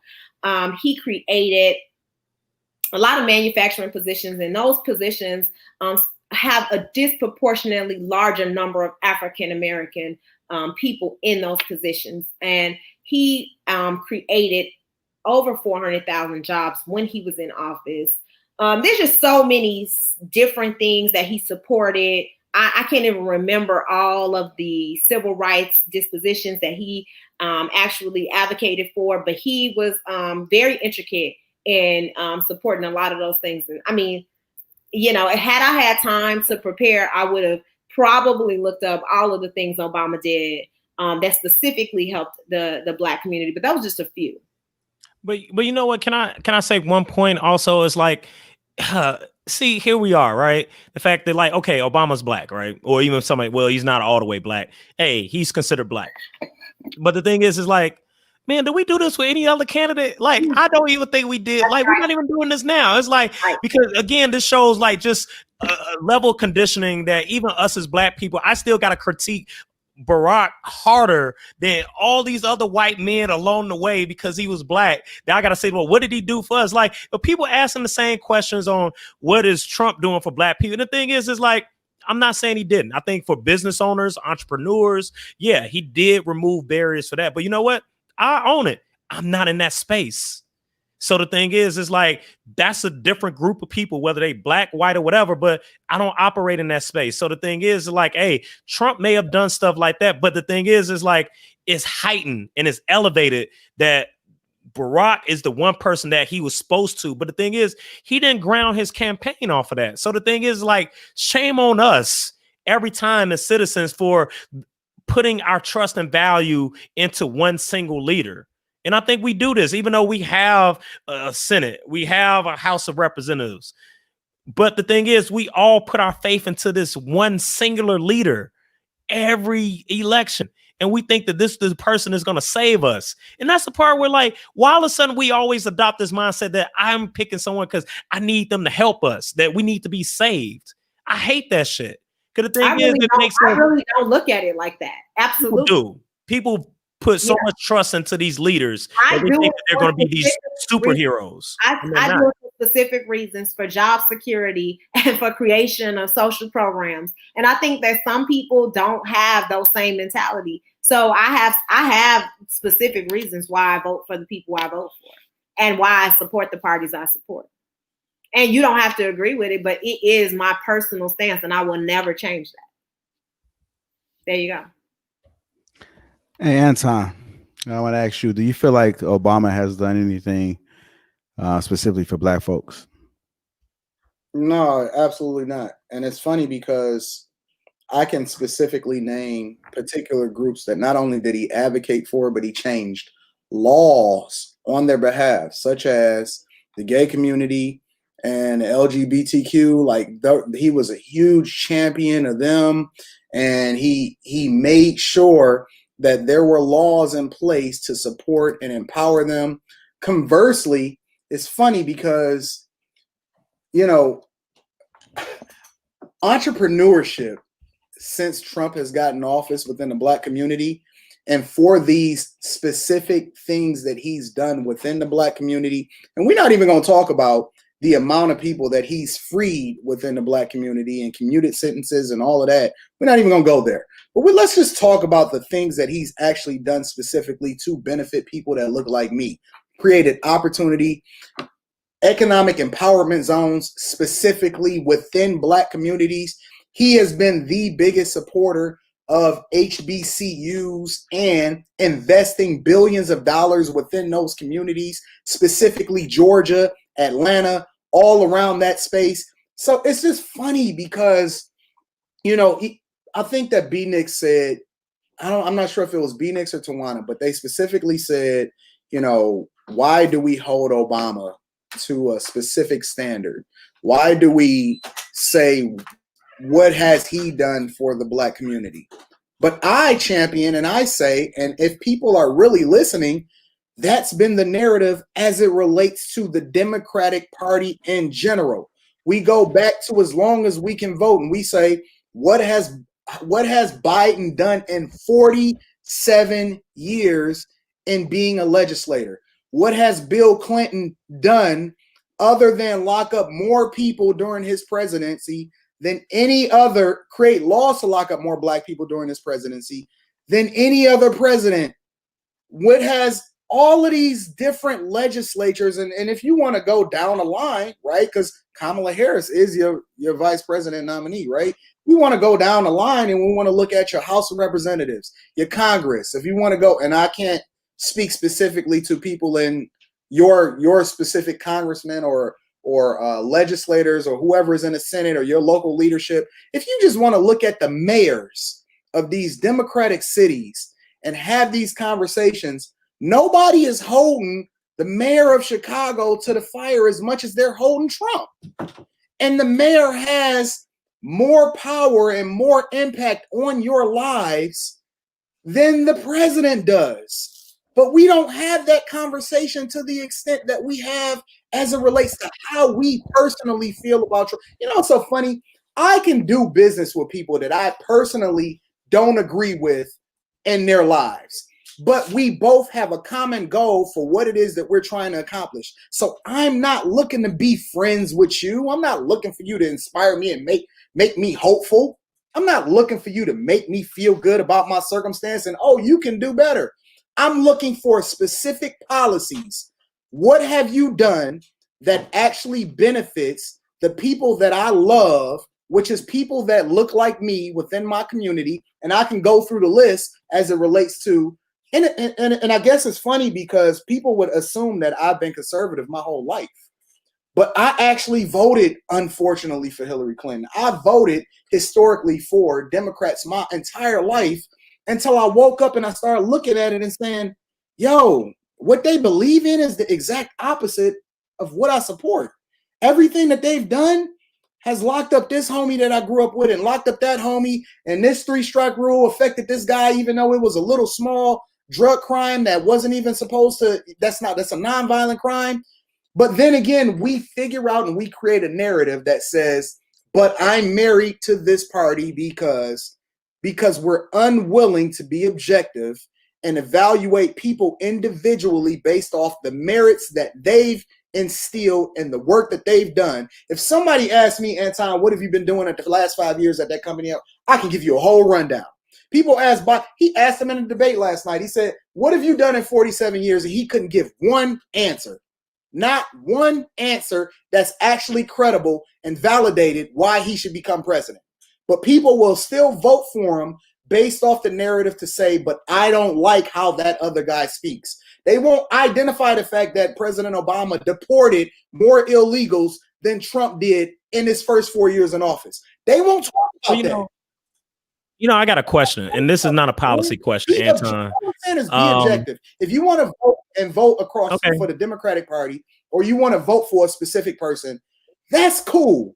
But educate yourself objectively. Don't just go based off of how you've historically voted, or why somebody is telling you to do so, or why it makes sense based off of this is how we've always voted in black people, or this guy is a white supremacist or whatever. Vote based off of real knowledge and real insight based off of your own moral standards and compass. And I agree. People did a real deep dive into what they really believed and how a specific party is affecting them. They would have to have some conflict within themselves, because they got to be honest with who it is that they've been supporting all these years that's actually been doing you dirty and still requiring your vote. And you know what's funny? Anton? And people just overlooked that like it wasn't a big deal. You know what's funny, Anton? I was going to actually go with what you just said, like about the conflict. And I wanted to pose it like really to the group. Because the thing is, like, we all know that, like, there is a Black Republicans that exist. There's local chapters of it and everything. But, I think specifically with Trump, I feel like, and I might be wrong, but I guess, is there a conflict amongst Black folks of openly and honestly stating that they support Trump? Why is there a conflict, and if so, why? Generally speaking, not you personally, but generally speaking. I think that there has been a conflict, but I think that we are starting to become more empowered because we're starting to care less about what other people think about us. I think that once we realize, first we were conflicted because we know that anytime we have the conversation, we gonna automatically be ostracized because we may have an opinion, right? Well, why do you think that to that point of being ostracized, why do you think that exists? Because we have historically always treated people that look like us, that feel differently than us, worse than people that feel differently than us that don't look like us. And like I'll give you an example. I'll give you a perfect example. When I said, you know what, I'm starting to question why I've been voting Democrat my entire life. Like, I was called a rebel. I was called the worst of everything. And it's automatically because, like, people, it's like a gang culture, man. It's a mob mentality. Mm-hmm. The expectation is not based off a conversation. The expectation is you do this because you Black. It's the reason why Biden felt comfortable saying that statement to Charlemagne that you ain't Black if you ain't voting for me. Expectation that you owe me your vote because of what you look like, because it's a mob mentality. We usually do things based off of groupthink and not based off of individual perspective of our own research. So conversation is not encouraged. It's always a mob mentality. And if you see anybody, the only reason why we start coming out more in force now is because like we was getting talked about anyway. Well, I think it's a sticking point more now, and maybe, like you said, maybe it's a combination of things. Because I mean, there are people that voted for George W. Bush that was Black, you know what I mean, which is fine. But yeah, to that point, I got like family that did, but they told me like years later and stuff. But the thing is, Bush still representing something different necessarily compared to what Trump is doing. I'm not saying they're synonymous with the two, even though they were both Republicans, but I feel like it hits different with being Black and saying that you're Republican, because then that means I support Trump. And I feel like that's an internal conflict. I feel black folks, or maybe like you said, Anton, maybe they're now dispelling the myths of that, saying like, yeah, I did vote for Trump. But I do feel it does hit different if you hear it come out of a black person's mouth to say, you know what, I'm voting for Trump this November. I don't think I haven't heard that widely or loudly. It's big. It's a whole movement. Maybe I'm not in those circles. So maybe it is happening. I have, and I'm, of course I'm on the right wing or whatever, the left wing. So I've heard a lot of African Americans who support Trump, and they support him for the very reasons that Anton support them, and they don't believe he's racist, and they don't believe that they believe that he's done more for the black community than some of our other presidents. And I do understand why they feel that way, because the prison reform and his whole advertised process of him, releasing convicted felons, and he showed that publicly, and he's supportive of it, and he partnered with Kim Kardashian, and they did all these things. And I mean, Kim Kardashian is what? She's kind of famous, and so she's a social media kind of guru, and he partnered with her to just kind of promote this whole idea and give people this perception that he's supportive of, releasing, black people. Well, almost that's a concept right there. Like, why is it a thing? And so that's that whole perception that he's given. So I mean, so let's put this in perspective. I mean, he's a politician as well. It's a dog and pony show. So you guys said that you champion education, and education was a big deal for you. Yeah. But you're talking about the person that's running for presidency on the Democratic side was absolutely against the thing that benefited us most from an education perspective. He didn't believe in even combining schools to where black people could go to the same schools as white people, or busing. Kamala Harris criticized them in a Democratic debate about the fact that she was that little girl that he was against busing into the same school system. He didn't support school of choice. That's the very thing, one of the very platforms that that Trump champion is, that I support school of choice. You don't want to listen. Segregation and integration is a whole nother conversation for me, and I am not supportive of integration. So you don't want to talk to me about that. You don't want to talk to me about that. It's not just segregation and integration. It was the comments that he said as it relates to his own family being subjected to being around people that didn't look like him. And we completely overlooked that, is my point. Is that we don't want to talk about the things Trump have done. Are we going he is so racist. Come on. All I'm saying is, you believe what you want to believe. I'm not believing. I'm telling you about actual specifically. I'm lawsuits that has been filed against this people that's listening to the thing, listening to the podcast. I'm saying believe what you want to believe, but do equal amount of research on both candidates. That's right. That's what I'm advocating for. And then once you do that research, don't be bullied into believing that you have to align one specific way just because either you've always done it or because that's what the people in your community do. And you're right, Anton. But I agree with both of y'all. Like, just think about what's your core values, which candidate aligns with what's their history. But it almost brings up what JR mentions. Like, if I look at it that way, we're gonna have a group of people that still would choose to say, I'm not voting at all because I'm not following neither candidate. And that's the part that I think that it has been emerging more of the people you mentioned about being acceptable about voting for Trump. There's also a growing now emerging a majority of people that's not going to vote at all. That's what happened in the Trump administration. Is that I think that that's an excuse and the reason I think that that's an excuse is because historically the voter turnout, because there's also an alternative year vote, right? there's a vote that happens in 2022 and 2018 that affects your local elections and what happens in your cities and your governors and all this other stuff. And they don't participate in that either. They don't say that I feel divided. Actually, the voter turnout rate is much lower during those years than it is during the presidential election. So I can't support that narrative, because even if you didn't care for Trump or you didn't care for Biden or whatever it is, you feel excluded, you don't participate on the things that directly affects you locally on the years that you can vote. So when I hear people say that, I absolutely don't have any regard for that narrative, because people don't participate in general, and it don't have nothing to do with these specific candidates.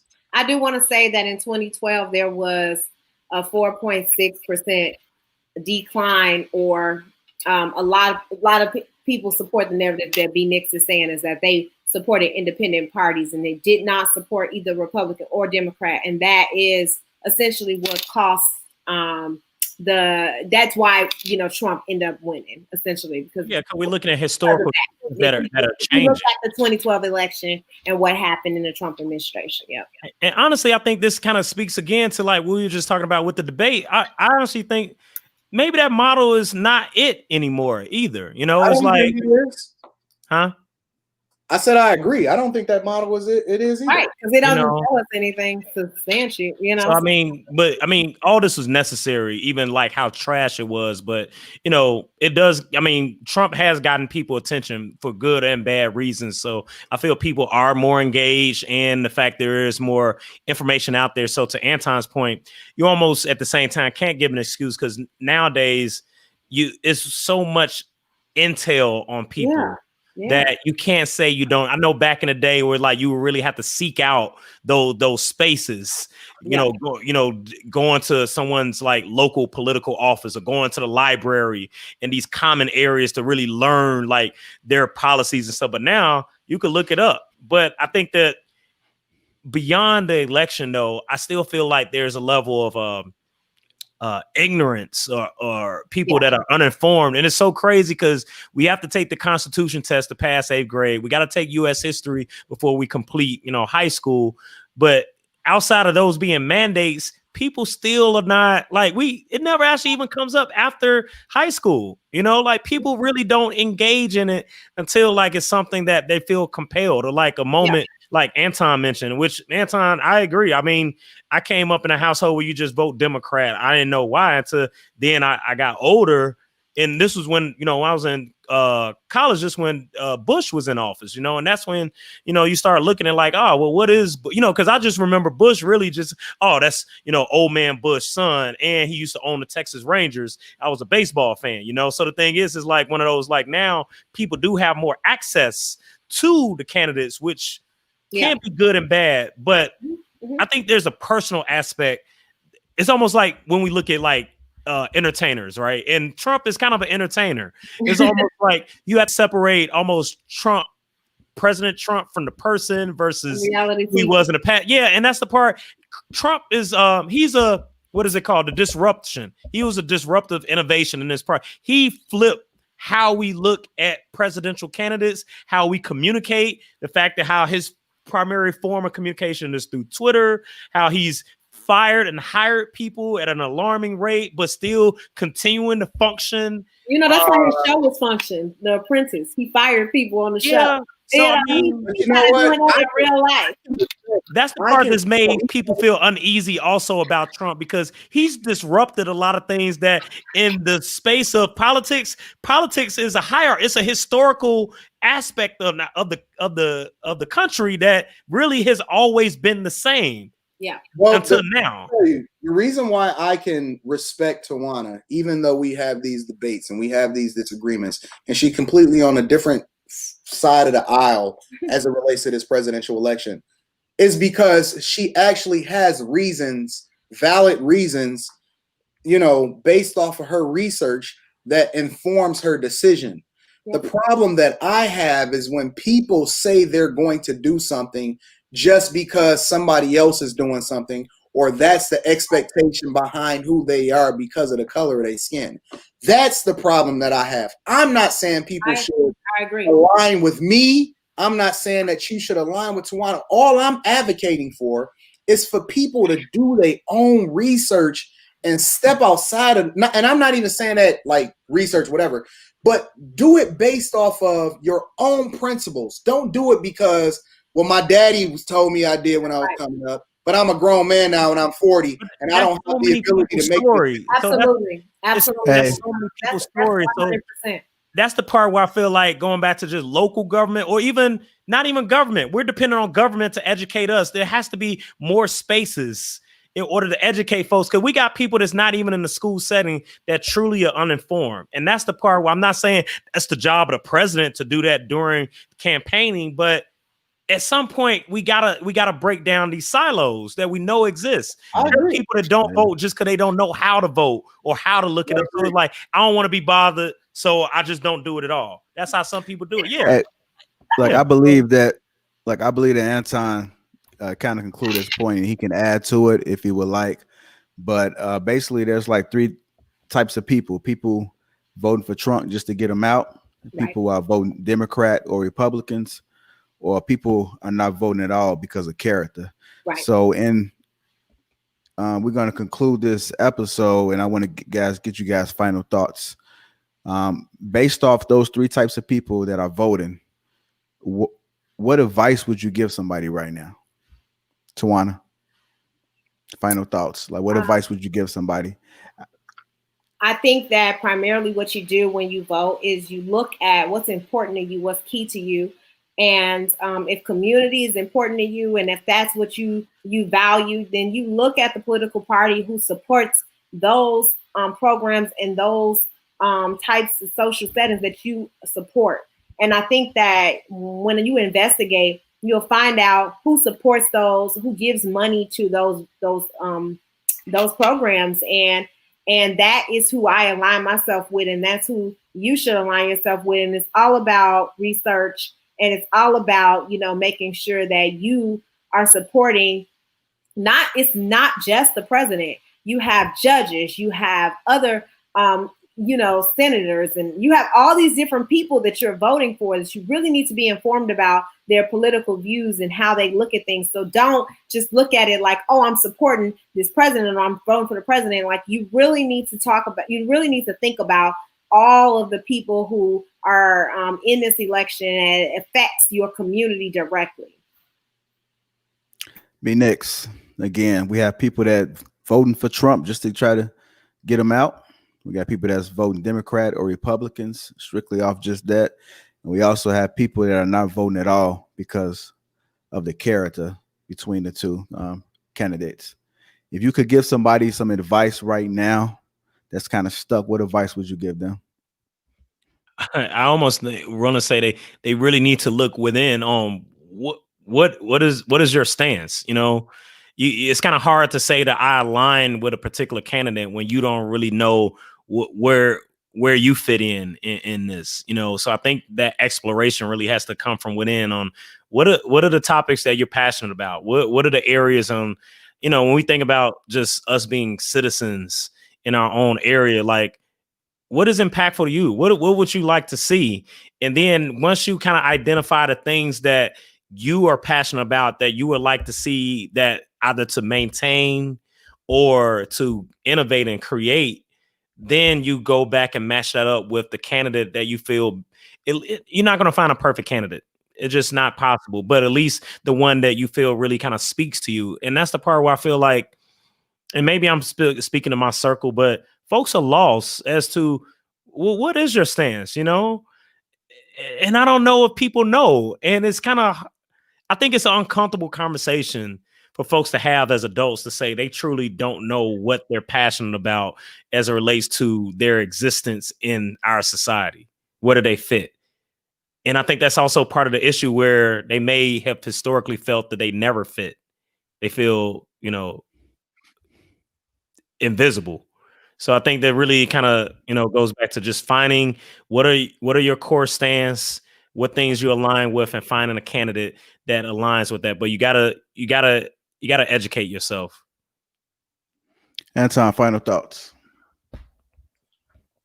My biggest thing that I would say to people is, don't be afraid to start thinking for yourself.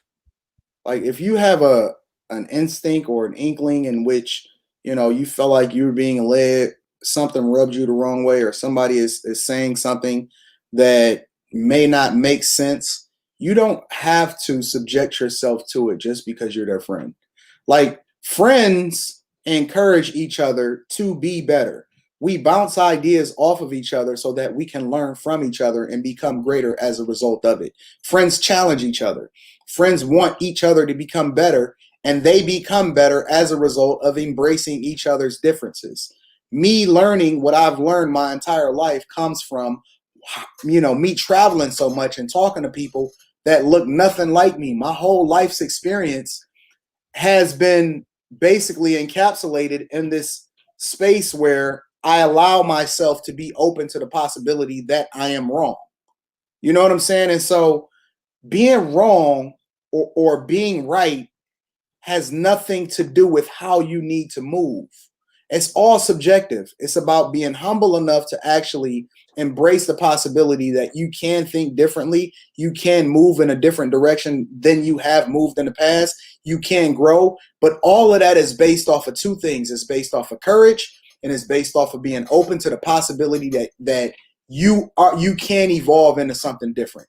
You have to have courage to be able to think for yourself, do your own research, and don't just do something based off of what somebody else told you to do or think. That's the whole idea and the premise behind being an adult, is that you have the power to empower yourself to be a better version of you as a result of your own insight, exploration, and the possibility that you can learn something new. I'm open to the possibility that I'm wrong tonight. I'm going to go and I'm going to watch this broadcast, and I'm going to check myself, and I'm going to evaluate whether or not my positions make sense based off of my humility and my ability to be able to think for myself. Do your own research.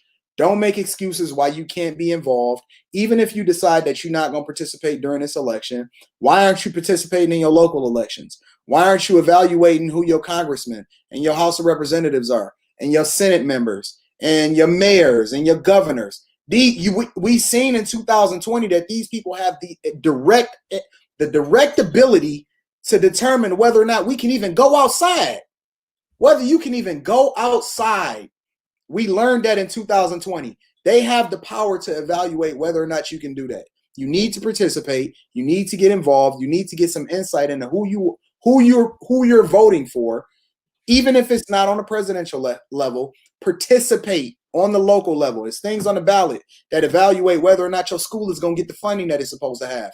There's millages that's passed that affects your property taxes, that evaluate whether or not your kids are going to get a certain amount of money. Participate in your census. That determines how much federal money goes into your local government so that your city can prosper and be able to build infrastructure that enables people to get back and forth to work that don't have cars, public transportation options. All of these things affect your daily life, and you acting like you just an accident waiting to happen. Stop letting people determine your future for you. Participate, get informed, and don't be afraid to explore for yourself. That's what I would tell people today. I like that. We appreciate you guys for tuning in to Lapeef Let's Talk tonight. Please follow us on YouTube, Lapeef Let's Talk. Like, share, and subscribe. And we out.